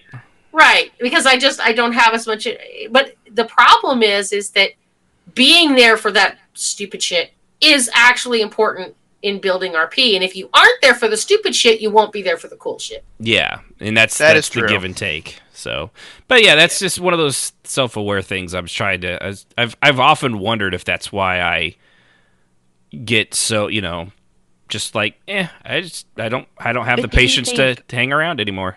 Do you think the younger crowd feels the way you guys did back in the day? Like they have time to burn. They just Well, that yes, but I think that they have a very different view of RP, and we were busy building storylines with the idea that 10 years from now, that storyline was going to play out.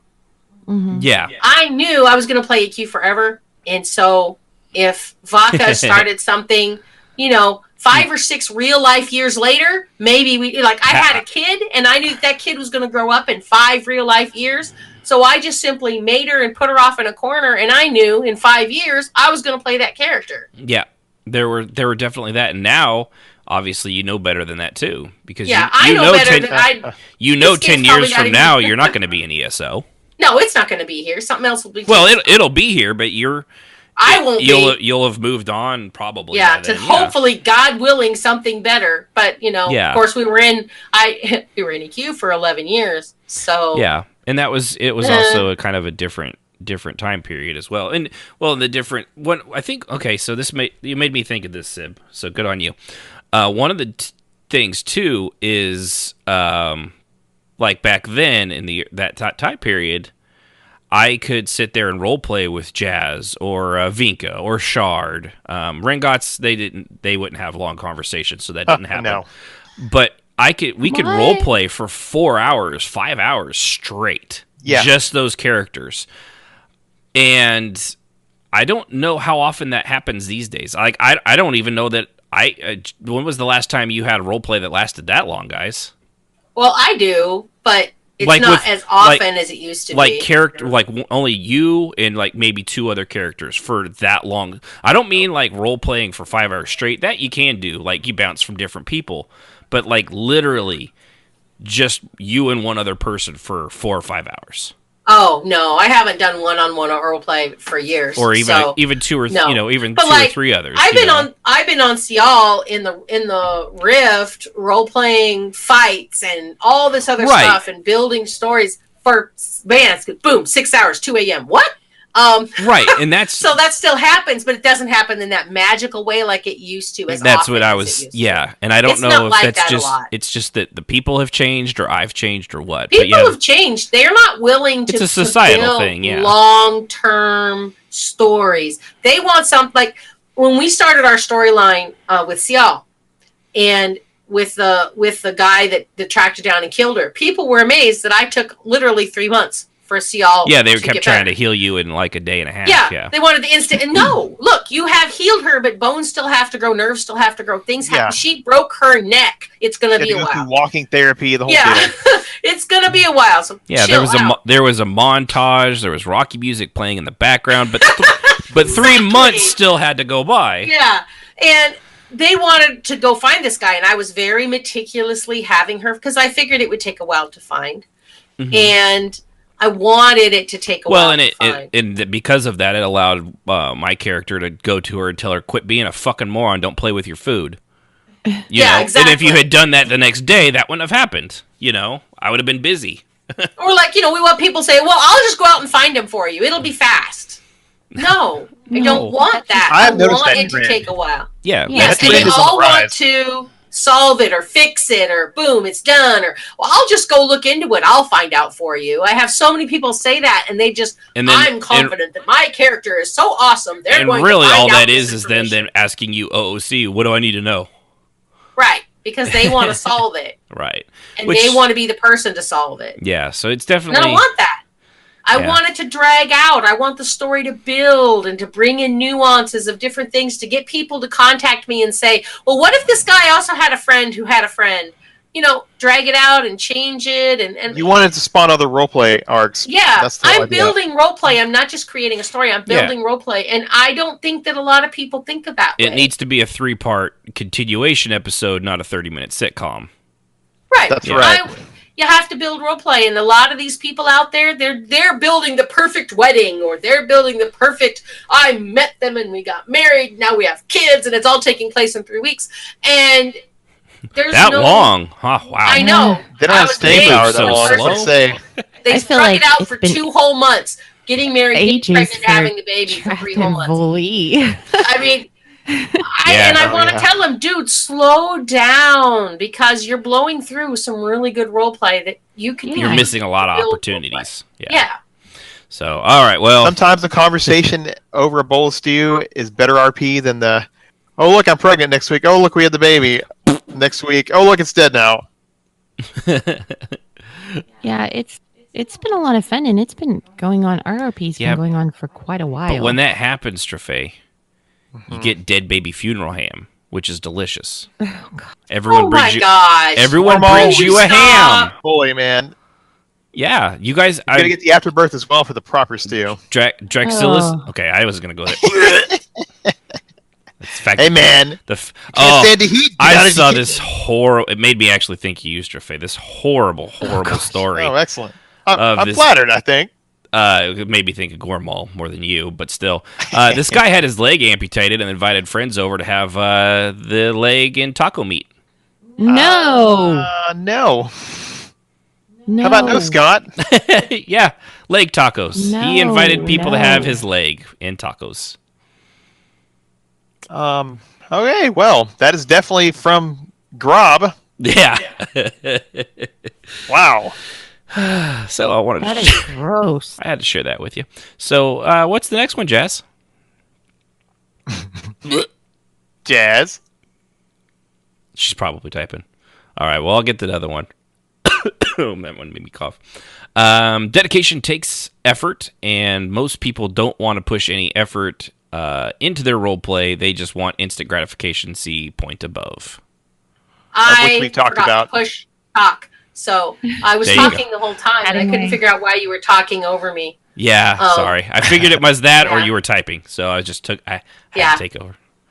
All right. Yeah. You got the next one? We did that one, really. Yeah. The next one is, And I know people are going to be like, "You're so negative." I get people saying that I'm too negative about ERP, so I apologize up front. But I believe that I'm actually being nice. Don't be a negative Nancy, Jazz. At least 70% of role players are looking for ERP, MRP, and relationship RP. If their character can't be in a relationship, they quickly lose interest in that character and move on to the next idea. Journaling and reading and writing about a character takes more work and gives nearly no actual ERP, MRP results, so it's not a priority or an interest. And I really do believe this is true, and I actually think it's higher than 70% on being nice. If you consider the ERP and MRP just to be part of relationship, I would absolutely say it would probably be higher, because the number of role players that are always, how many people were hitting you up, Sib, for like, do you want to be in a relationship with my character? You had because it isn't always about ERP either, but they want their character to be in a relationship, and if their character can't be in a relationship, they lose all interest in that character and they move on to the next one. Yeah, and I have found that, honestly, just between the one relationship I had started with one character and the relationship fully with Trathav, I am more invested in that relationship because it took months. Yep. I probably like 6-7 months for them, to actually get to the point where they are right now. The other one, it was like, you want to be in a relationship? I'll try. I'm not, making any promises. I never was invested in it. I had nothing really, like, no reason to really want to go into it. Because a lot of times it just came, it wasn't like organic, like with you and Strafe. You guys did talk about it at one point, but it was after you guys realized, like, oh shit, there could be a thing here. It wasn't, a lot of it was the asking upfront OOC, like, hey, you want to be in a relationship and work towards that? Like, no, not really. No, I would rather it be organic. Like you said, organic RP is the most fun and entertaining and refreshing, satisfying RP you can have. Mm-hmm. Yeah, I agree. I agree with that.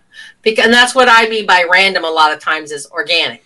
I want things to develop on their own. I want them to come apart because they don't get along, or I want them to come together because there's a spark there that I didn't actually foresee, that now that they're interacting, I see. That was one of the things that was amusing to me, is that Ashen's character Tarvala and my character Zasher was just completely had a crush on her. It was hilarious because I didn't intend for that to happen. It just kind of did. And it was funny because every time I rolled about how he looked at Tarvala, I'd say, okay, low is going to mean that he's really taken with her. High means he could care less. And I would change it around. And every time it was, he can't take his eyes off her. I'm like, oh, for goodness sake. Yeah, and she wouldn't give him the time of day. Yeah, because he was just like beating his up because he just thought she was delicious. So it was really funny that happened that way. Yeah. And then I thought it was a lot of fun because she, if they had continued on, there's no telling. It might have been something that happened. He may have actually worn her down eventually, but they moved on from that and all that stuff. So, but it was, as it was happening, it was very enjoyable and very funny, and it made for good role play. It did, because she was clueless and he was tripping over himself trying to look at her eyes, because he was going to look at her assets instead of her eyes. He was running really hard. What a fetcher. Her assets. Huge. Lots of assets. And even his buddy Kizdian said, hey, she's got huge tracts of land. She don't care, bro. You are not going to get up that tree. Oh, yes, I am. No, you're not. They would have these completely wrong conversations about Tarvala. It was hilarious. Yeah, you're not getting. He's like, hey, I'm like any other Dunmer. I would love to charge up that loading ramp, but it ain't going to happen. First of all, she'll court-martial you if you're trying to flirt with her. Then she'll label you a heretic. That's if you're lucky.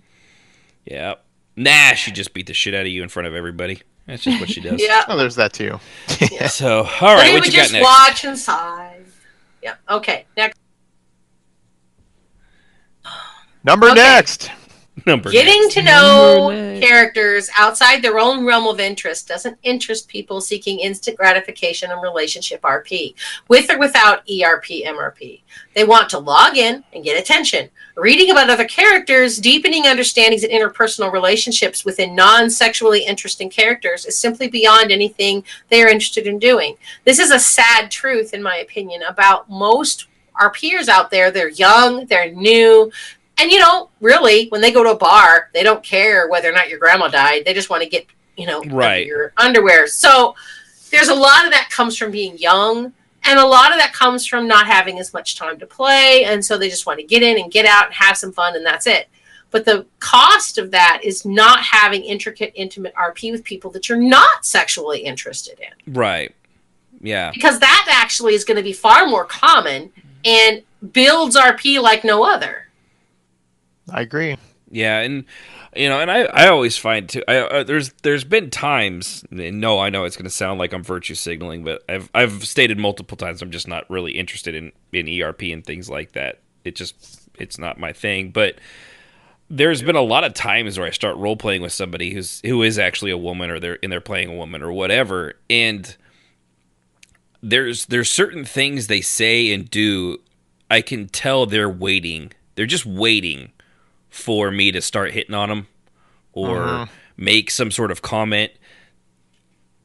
It's a weird feeling, because they'll make offhanded comments of, they'll do that protective girl thing where they're like, oh, yeah, they're waving their hand in front of their face to show the ring. Like, oh yes, look at my boyfriend, or this or that. They'll make those offhanded comments. I'm like, oh, good to know. I mean, hope he's a good-looking chap, but I don't give it. But there's been it doesn't happen often, but there are times where I feel like I'm like, son of a bitch, they're waiting for me to hit on them, aren't they? Yep, that's there. Just to throw out of my lady, And there's times you've got to reassure them, like, listen, I'm here to role play and have fun. I don't give a shit what you're gonna, I'm not looking for a relationship. If I wanted a relationship, I don't know, I'd go to one of the ads on the side of the Google. It says there's many single women that want to talk to me in my area. I don't need you. There are hot singles nearby. According to this, there's one only 1.5 miles away. This ad knows where I'm at. How could it be wrong? My goodness. So I have noticed there is kind of, for someone like me, or I know Strafe's, you have done stuff like that, but you don't go, you're not the milady kind of a guy. No. So have you ever noticed that, like, when you start meeting someone new, you're like, I think they're waiting for me to totally hit on them and try to get in their pants. You ever gotten that impression? There's that slight vibe sometimes, and then sometimes I just won't do it on purpose. It's like, what's wrong with him? Yeah. And then the problem is that's out of the norm, and suddenly you're off the island for good. Yeah, well, and it can backfire in your face. That's the alternative. That's what I thought with Jazz when we first met, and she totally tried to pick my character up. I was when I rebuffed her, I was like, I did. Well, never going to see her again. You know, and but turned out to be wrong. Because a lot of people that I roleplayed with had no interest in Baka sexually. It was just fun to interact, like Shard and other people that were goody-goody that interacted with Baka. Like, Shard knew that Baka was as evil as they come. I mean, she had Baka figured out from the get-go, and she wasn't bothered by that, which is why they were friends. Yeah. Part of her was just like, do you even see yourself? And the other half was like, damn, girl. Mm-hmm. So they became friends, and I enjoyed that. And now, like, I have people who think that all Cial is that she flirts with people, but a lot of the time she's doing that to see what they'll do. Yeah. She's, like, when she flirted with Trath. Oh, yeah. She wanted to see what he'd do. If he would hit her on her back, even though he was her boss and her mentor, or would he shut her down? And he shut her down, and she was like, you passed, and she left. And this was after Farrah had died. He wasn't even chasing Vola yet. Yeah. And he was teaching her. He dropped by the Earth-Tier Cavern for a reading lesson. It was this, and this. And suddenly, Cial strips naked and stands up. I was like, what are you going to do now, Professor? He's like, that is not appropriate. You need to go put some clothes on. It was fantastic. Well, that's new. Shame on you. Was it? Yeah. Dishonor on you. Dishonor on you. It was just like, you pass. Dishonor your whole family. Yeah, and it was, I enjoy stuff like that. And like one of the guys that was flirting with, that she was flirting with, another person had asked me to kill that person and had sent me a letter saying from, they had both talked to me and on a different, on Kia. They didn't know it would be Sia. And they wanted her to try to kill this guy, but only to attempt or put him in a position where she could, not to actually do it, because this guy was making a point that this guy was not careful. So she did it. And when it was over and it's done, you know, and she was like, what are you going to do? And instead of taking the offer, because they were off in the middle of nowhere, he was like, I'm a married man. And I can't do this. You're very nice, but no. Yeah. And she was like, really? She was, what? Oh, well then I guess I won't kill you then. Although I was supposed to. No, And- you go home now. Yeah. Yeah, it was an absolutely wonderful RP, and I'm still friends with him. We still see each other in the bar from time to time, and he always waves, and I've waved at his girlfriend, and it's all very cool. But that was a role play that just kind of chanced and happened upon, and I was glad to do it, and it was fun. That kind of stuff is what makes RP so much fun. Yes, and then and It's true. It's an unfortunate rarity in a lot of people, and it is out there. You can find it. The problem is you've got to go through. You've got to go through the whole lot of ugly role play to find the good ones. The doldrums. Yeah. And it's just up to you to decide if it's worth it or not. So what's the next part you got here? Make sure you push the button too. Oh, yeah. Hold on. You're so smart. Okay. People are flat out afraid of mixing or taking what they read into RP, and thus they shy away from the whole concept of reading on forums. And I've had people tell me that. I don't want to read it because what if I make a mistake? And it doesn't matter how many times. They're really afraid of doing that. And I tell them it's a lot harder to do than you think. And if it happens and you realize that you've done it, you just say, oh, I screwed up. And, you know, anybody with any decency isn't going to be mad about it. I certainly wouldn't be. No. Or like one time I read something in Strayface Journal, and when we were role-playing, my character knew something that my character couldn't have known, but it was from reading his journal, and I didn't even... There's so much shit between Vodka and Rangots. They can't... Oh, God. In years of role-play, that it's going to happen. He was like, honey, that was in my journal. That didn't actually happen. And you're like, oh, never mind, retcon. Oh, my bad. We'll have to back that up. And we did. And we backed up a couple paragraphs, and we fixed it, and we just moved on. Nobody got mad. No feelings were hurt. You know, so... Don't be afraid of that. Yeah, don't really stay away. But it's jazz, and I've known jazz forever. I'm like, I ain't worried about jazz. Whatever. Yeah. No, I wasn't. I was mad at myself because I hate making that kind of right. mistake. Well, and it is actually a lot harder to do than you think. Like something I've realized playing Drixilus, because he is what he is and very observant. So it would be very easy to take all the OOC knowledge I have, but while I do still have that knowledge, and it probably does help me make the connections, you know, so that the character can be far smarter than I am. I don't make those connections unless, you know, in my own beautiful mind way and the way I think, you guys have said something would make me be able to connect those things. The figuring out Trithalis had a brother, for example, there were a few clues. Like, I mean, obviously I know that, but my guy going in, he didn't know any of this. He didn't know anybody. But there was a comment that Volley had made where it's him. I know it was him. He's behind all of this.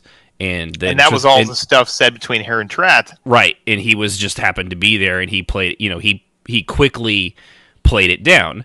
And then so as soon as he then found her brother Foz and said, oh, the master. And he was like, well, what's your master look like? And he described Trithalis. He's like, so either Trithalis is evil, and or he's got some sort of relative or somebody's going around impersonating him. So I mean, it was pretty clear that there was he's totally evil, right?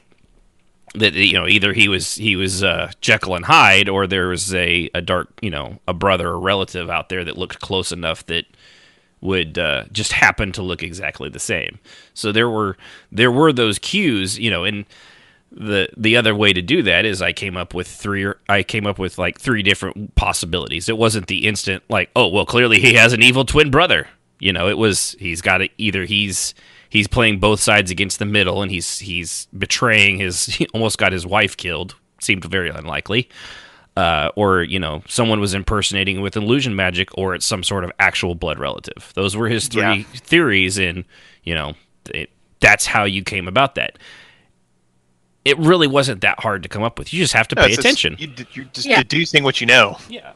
Exactly. And it was like I said, people will often, if you wait, people, and especially in roleplay, they'll give you the clues, and, if you're afraid of OOC mixing, really, you don't have to wait too long before you'll be like, well, there's a viable in-character reason to come up with that conclusion.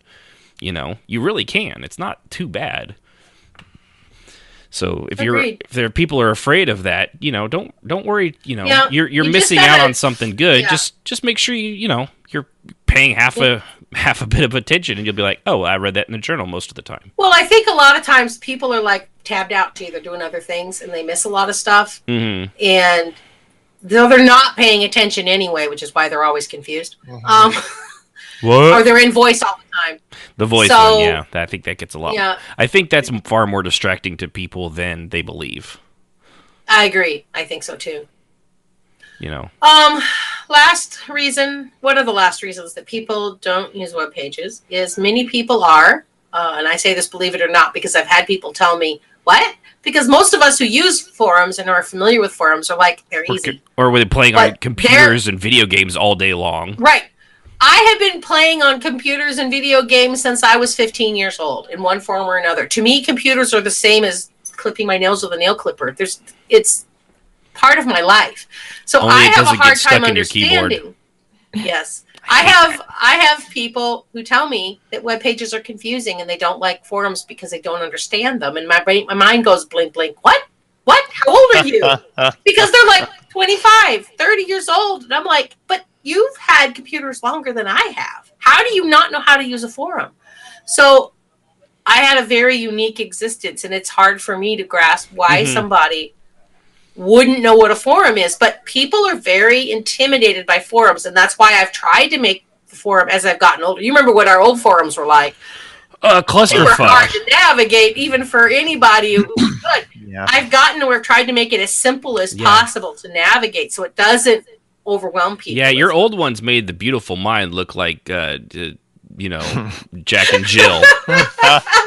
It's like, yeah, sure. It's like reading Dr. Seuss was like a Beautiful Mind compared to the way you used to do forums. Yeah, I would agree with that. Yep. Yeah, they were, and I wanted to get everything covered. So I wanted to get everything on there, and I didn't always organize it. It made sense to me, but not to most people.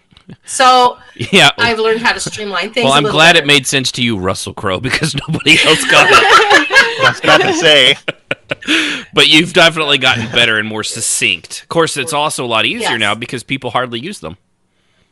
Also, I took programming and I learned web page design, and I think taking those classes helped me understand streamlining for linear people. I'm not a linear person, so it's very hard for me to think like a linear person who goes A, B, C, D, E, F, G. I go A, B, tab over to here, over here, this little notation here. Okay, shiny. Great. Now go over here. Yeah, so I do not think in a linear way, but it is the way most people think, and I come off as chaos for that reason, in my opinion. And my webpage design, the first webpage that I made, I showed to my webpage design teacher, and he says, "This hurts me." So when he came out of the stroke, yeah, he saw my forum, my original forum that I had made, and he said, in his best ways, he goes, "This hurts me so much. It burns us. It burns us." And so he helped me a lot after class because I have forum interest. And nobody else in the class, by the way, was interested in forums but me. I was the only person.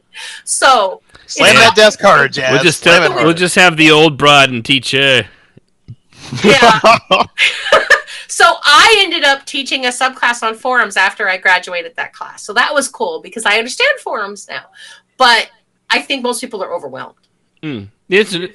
Excuse me, it's an interesting concept to think that there's people out there that because there's far more complicated websites out. I mean, if you go to a government website, I understand your frustration. Those things are awful. No kidding. they're definitely done by the lowest bidder, but the we forums also, are fairly a lot of succinct. us role players that are older, we were in MUDs, we were in forum roleplay. Most of these kids have never seen that. They We have no survived guild launch. Don't get on to me. You don't know what I've been through. Oh, guild launch was such a nightmare to code. We did MySpace. Yeah, you don't have anything on me, Facebook. Mine had the spinny little fire gifs. Spinny little fire gifts. There you go. So, all right. So, what's the last one you got on here? Push to talk. I hate that you know that I did that. It's really annoying. Anyway. Love it. The age group of 15 to 40 is the largest group to show long-term signs of illiteracy, which is similar to illiteracy, which is not being able to read, but is the disinterest or unwillingness to read anything at all. And this is actually, even though it is at the bottom, it is a very important one to remember because this was one thing when we were talking, when I was in my writing class and in my web design class, was that illiteracy is on the rise in every organized country in the world. It's not just America. No. Although in America it's much higher than it is in any other country. But I think Japan and China are catching up to us. So it's the Twitter. It's Twitter. It's the Twitter generation. Yeah. And so illiteracy is on the rise, and people don't want to read. They watch videos. You know how hard it is for me to find something to tell me how to do something that isn't a goddamn video? Yeah, I noticed that. Drives me insane because I can't watch a video and learn anything. See, I'm actually very good with both, but I have noticed, I'm looking up something for Super Smash Brothers, and it's a simple thing of like, just tell me where this thing is, or where do I go to get this character, and it's like, first thing is like 15 videos. Where do you find Cloud in Super Smash Brothers Ultimate? Click here, and it's like a 45-minute video. It's like, okay, it's not that complicated. Just freaking tell me. Just show me the spot on the map, jackass. Yeah, and so that's right. Which, by the way, I have them unlocked. That generation, it drives me crazy because I can't learn that way. I'm physically I'm that person that has to audio tape the whole lecture because I can't take notes and listen at the same time. I have, turns out, an actual learning disorder. I passed on to my children. They're so happy. So yeah, it has a name. But we call it jazz. I also can't listen to a video and learn anything because you know what I'm doing? I'm pausing it and writing it down and then push play, and then pause, write down, push play. So I'm actually making my step-by-step instructions off the freaking video, which somebody could just do for me, be really nice, and stop with all the videos because they drive me crazy. Why is it gotta be about you, Jazz? Because it is, okay? It just drives me crazy. I hate this video generation. My kid's like, Mom, just watch a video. Mm-hmm. Yeah. And my other boy, the older boy, is the one that has the same thing I have. And he's just like, I feel you, Mom. Yeah. I said, somehow that doesn't help. Stop talking. Thanks for following us, Grandma Gothy.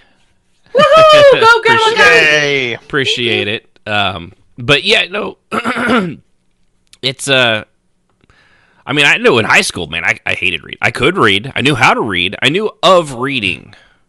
I did not read. I did not write. I did not do things in an educational capacity. That was work stuff, bro. Yeah, and it's nowadays. Yeah, it was work. Now and I'm the opposite. How do you do? I'm curious. Now you got me curious, Jess, because we've got about 500 books in our Audible library, which not a sponsor of the show, but Audible is awesome. Definitely worth it. And I don't think you're not coming through for some reason, Sib. I don't know why. Oh, I don't think you were close I enough. just said, mm-hmm. Yeah, you were being too soft. But how do you do with audiobooks, Jess? Well, I can listen to them, but I don't retain much of what they Okay. say. I mean, well, actually, that's not true. I was going to say, is it just because is it different learning, like you're saying, like your college crap, and learning it from that, as versus listening to the Dark Tower series, where it's a different retention. I had a teacher that we did Islamic history, art history, which, by the way, was fascinating. And I would go to his class, and I would sit in his class, and I'd never taken it before, so I didn't know anything about him. And I asked him if I could audio tape his class, and I explained about my learning disability, and he was like, well, sure, but you really don't need to. I'm like, yes, I do. He's like, okay. So I sat there for the first quarter. I just hear Jazz, yes, I do. Oh, Lord, yes. Tape it all day. Yeah, he's this little guy. He was really cute. And he was like older than me, one of the few teachers that was actually older than me. So he was like, sure, honey, whatever makes you happy. So I didn't bristle at being called honey because I'm of that age group that we're used to it.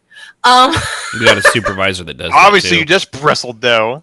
No, because people have been telling me to stop let people do that. And I'm like, what? Why? I don't care. Anyway, go ahead. Sorry. I'm just trolling. So for like the first it was like 3.5 weeks. And then we had our first test.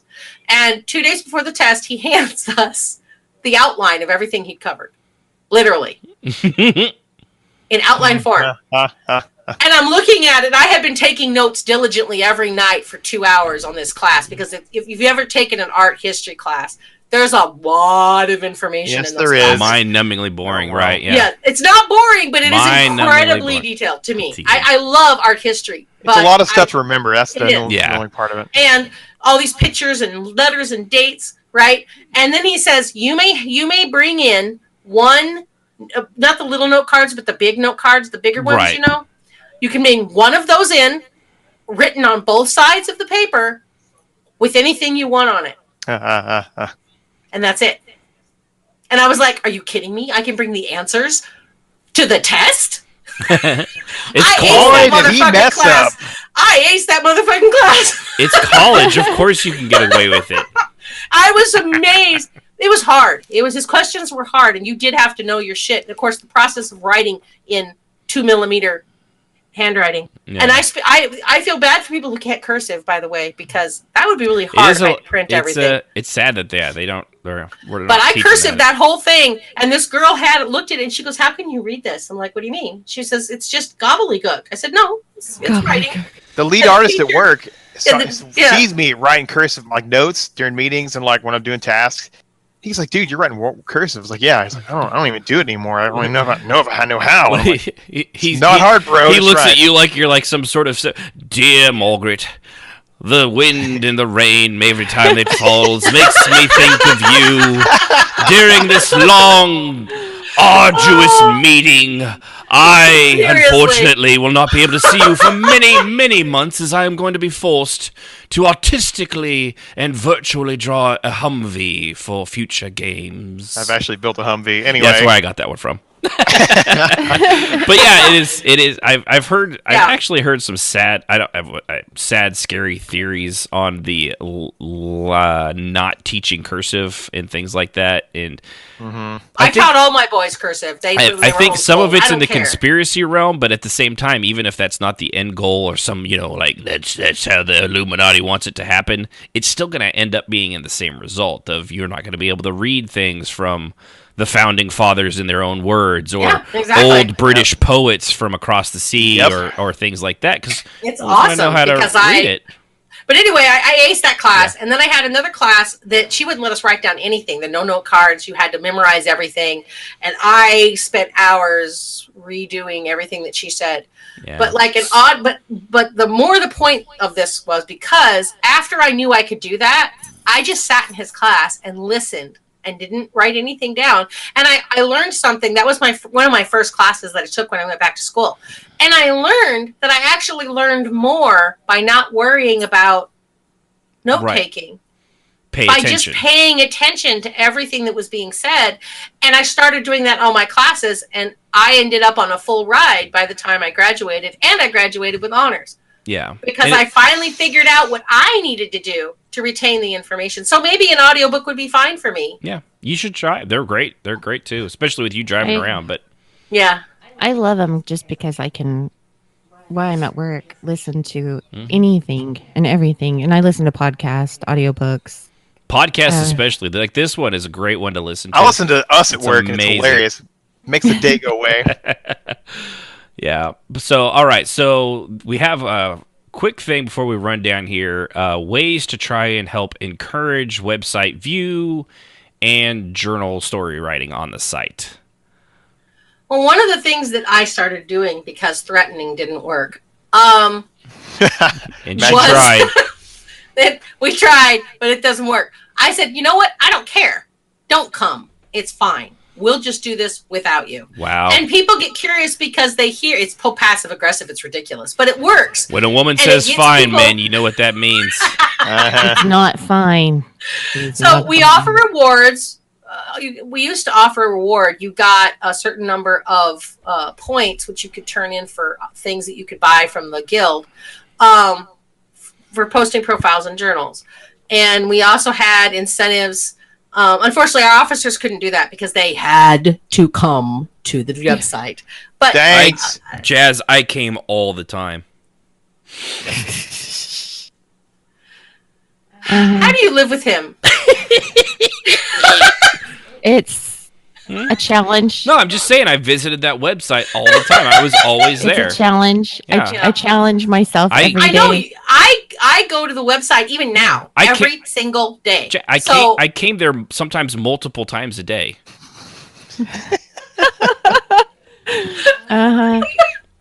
He did. You guys are dirty.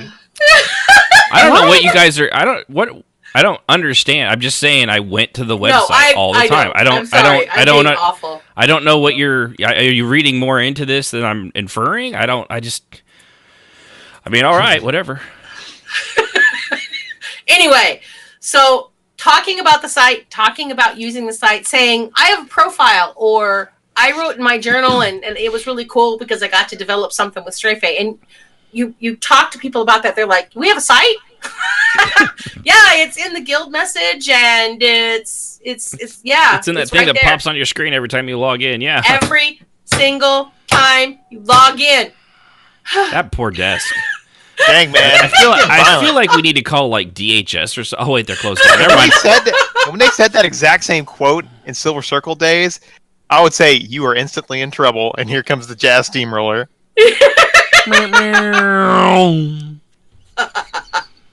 Yeah. So, all right. What's I actually like, because unfortunately, a lot of those first two they don't really work today because they don't give a shit.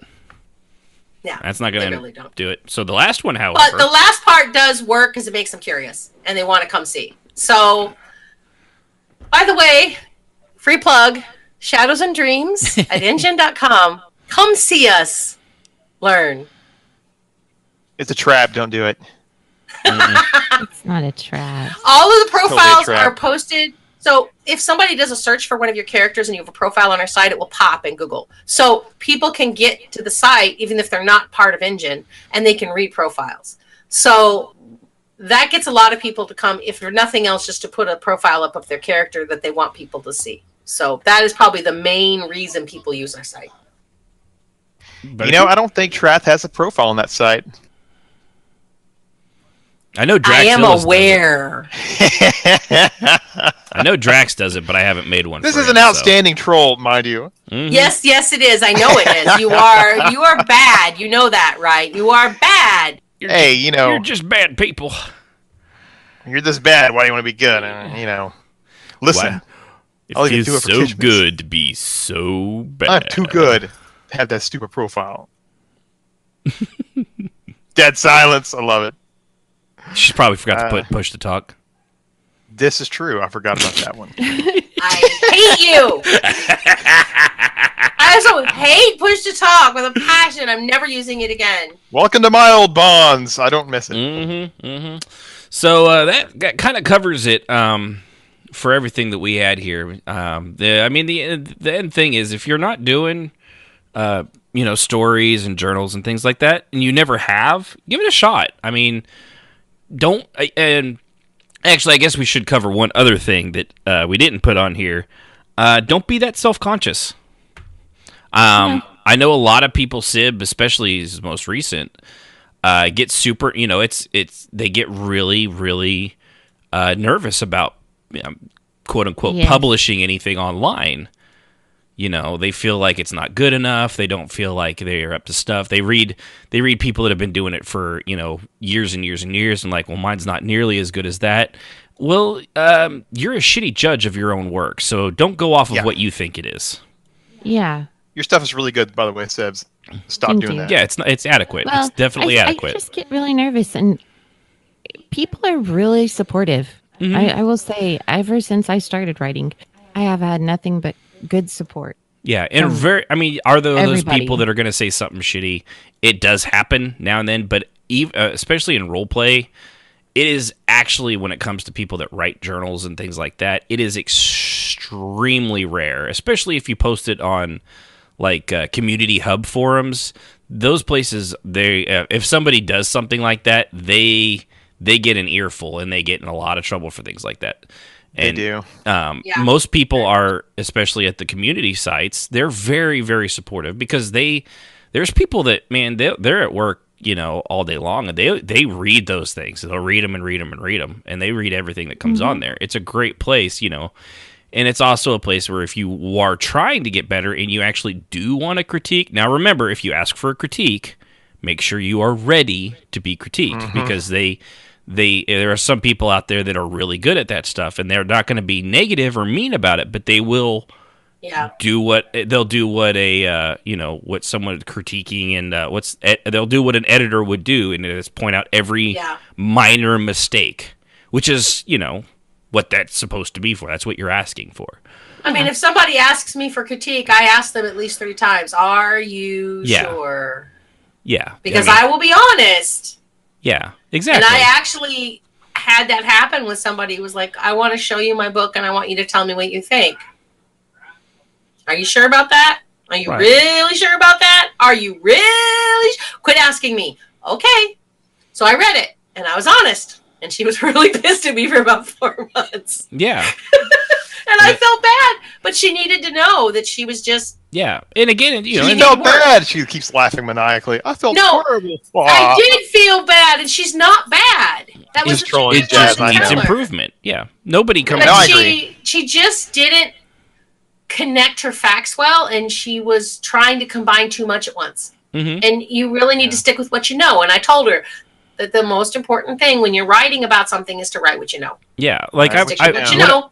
One of the Mark Tufo, who I've mentioned on here, that does Zombie Fallout, he's done, I don't know, probably almost 24 books by now. He's very good at what he does. But one of the things that he does on his on Facebook is he'll have the unfair contest of the day, and he'll give things out like little Zombie Fallout bracelets and things like that. But he also has done things where he'll send people a edited page of one of the books, like that they were printed out and things like that, and then the editor scribbled all over it. Now this guy's done dozens and dozens of books and offshoots and writes all the time. Every page I've ever seen when a fan gets one of these is completely scribbled over in red ink by the editor, and he's a really good writer. But that's what editors are for. Right. They've got to tear your book apart so that it looks. And it exactly. Even I could guarantee you, people like Stephen King, J.K. Rowling, all those guys, when they get their stuff back, it's scribbled in red ink because editors may not be the most creative people are able to write like those writers do, but they know what they're doing and how to make things. It's like how George Lucas was a fantastic idea guy, made Star Wars, terrible fucking writer, can't write dialogue to save his life. Watch the first 3 episodes, the prequels. It's very apparent. Just look at Anakin trying to talk to Padme. Right? Are you an angel? That was when he's a kid. It didn't get any better. Yeah, it was. And I handed a book of mine to a friend of my teacher's because she recommended it, and I told him, "I want you to read this, and I want your honest opinion." And he's like, "Honey, you don't want my honest opinion." And I said, "No, I really do." I am prepared for horrible things, but I need to know if I'm following. And she hasn't written since. No, and he came. It was covered in red ink. Mm-hmm. He said before. You need to understand. I wrote 2 colors of ink. There's red ink, and then there's purple ink. Purple ink is when I was correcting dialogue because I'm not really sure if you wanted me to correct dialogue. Some people do, some people don't. I didn't as it was, but.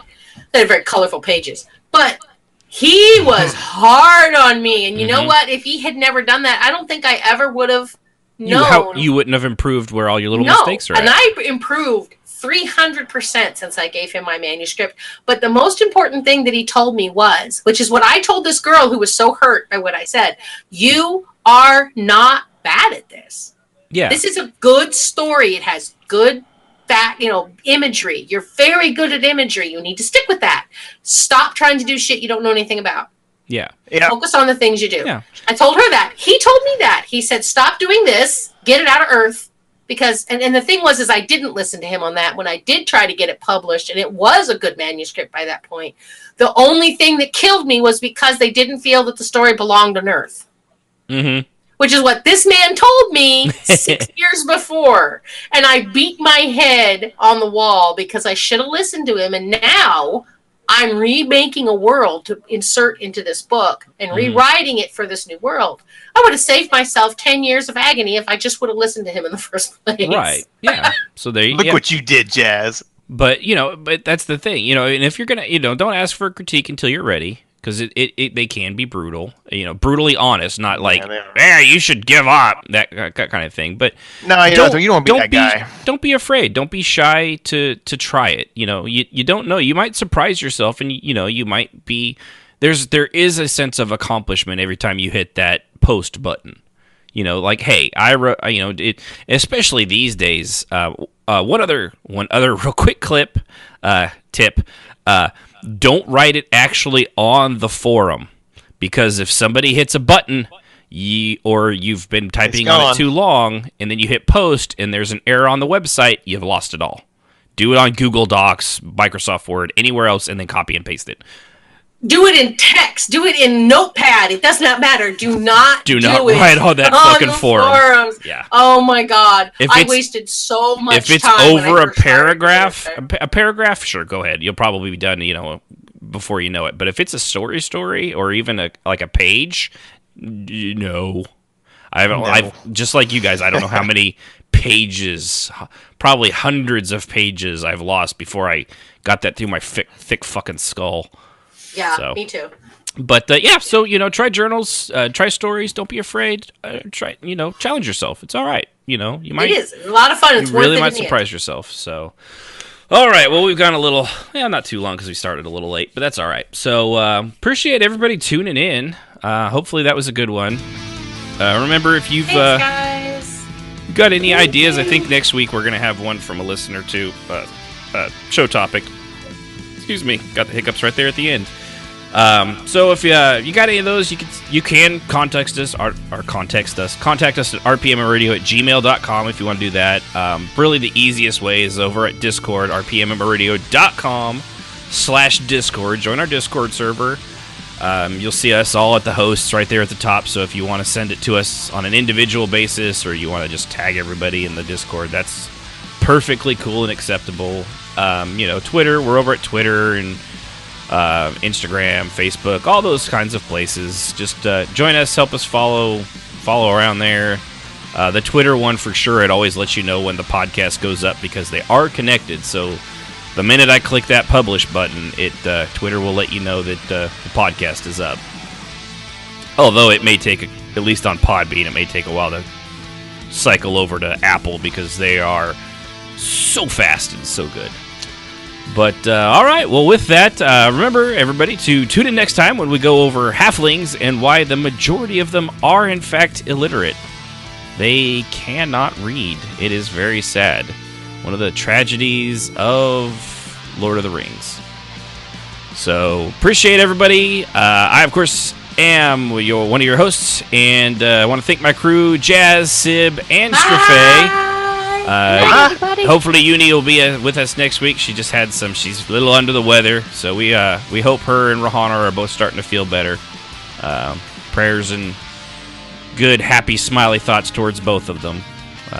So with that, join us next time on RPMMORadio, and until then, play on and keep the roleplay going. Good night, everybody. Music, as always, is provided by Husky by the Geek. Visit him at youtube.com/HuskyByTheGeek to hear all his video game rock covers and original music.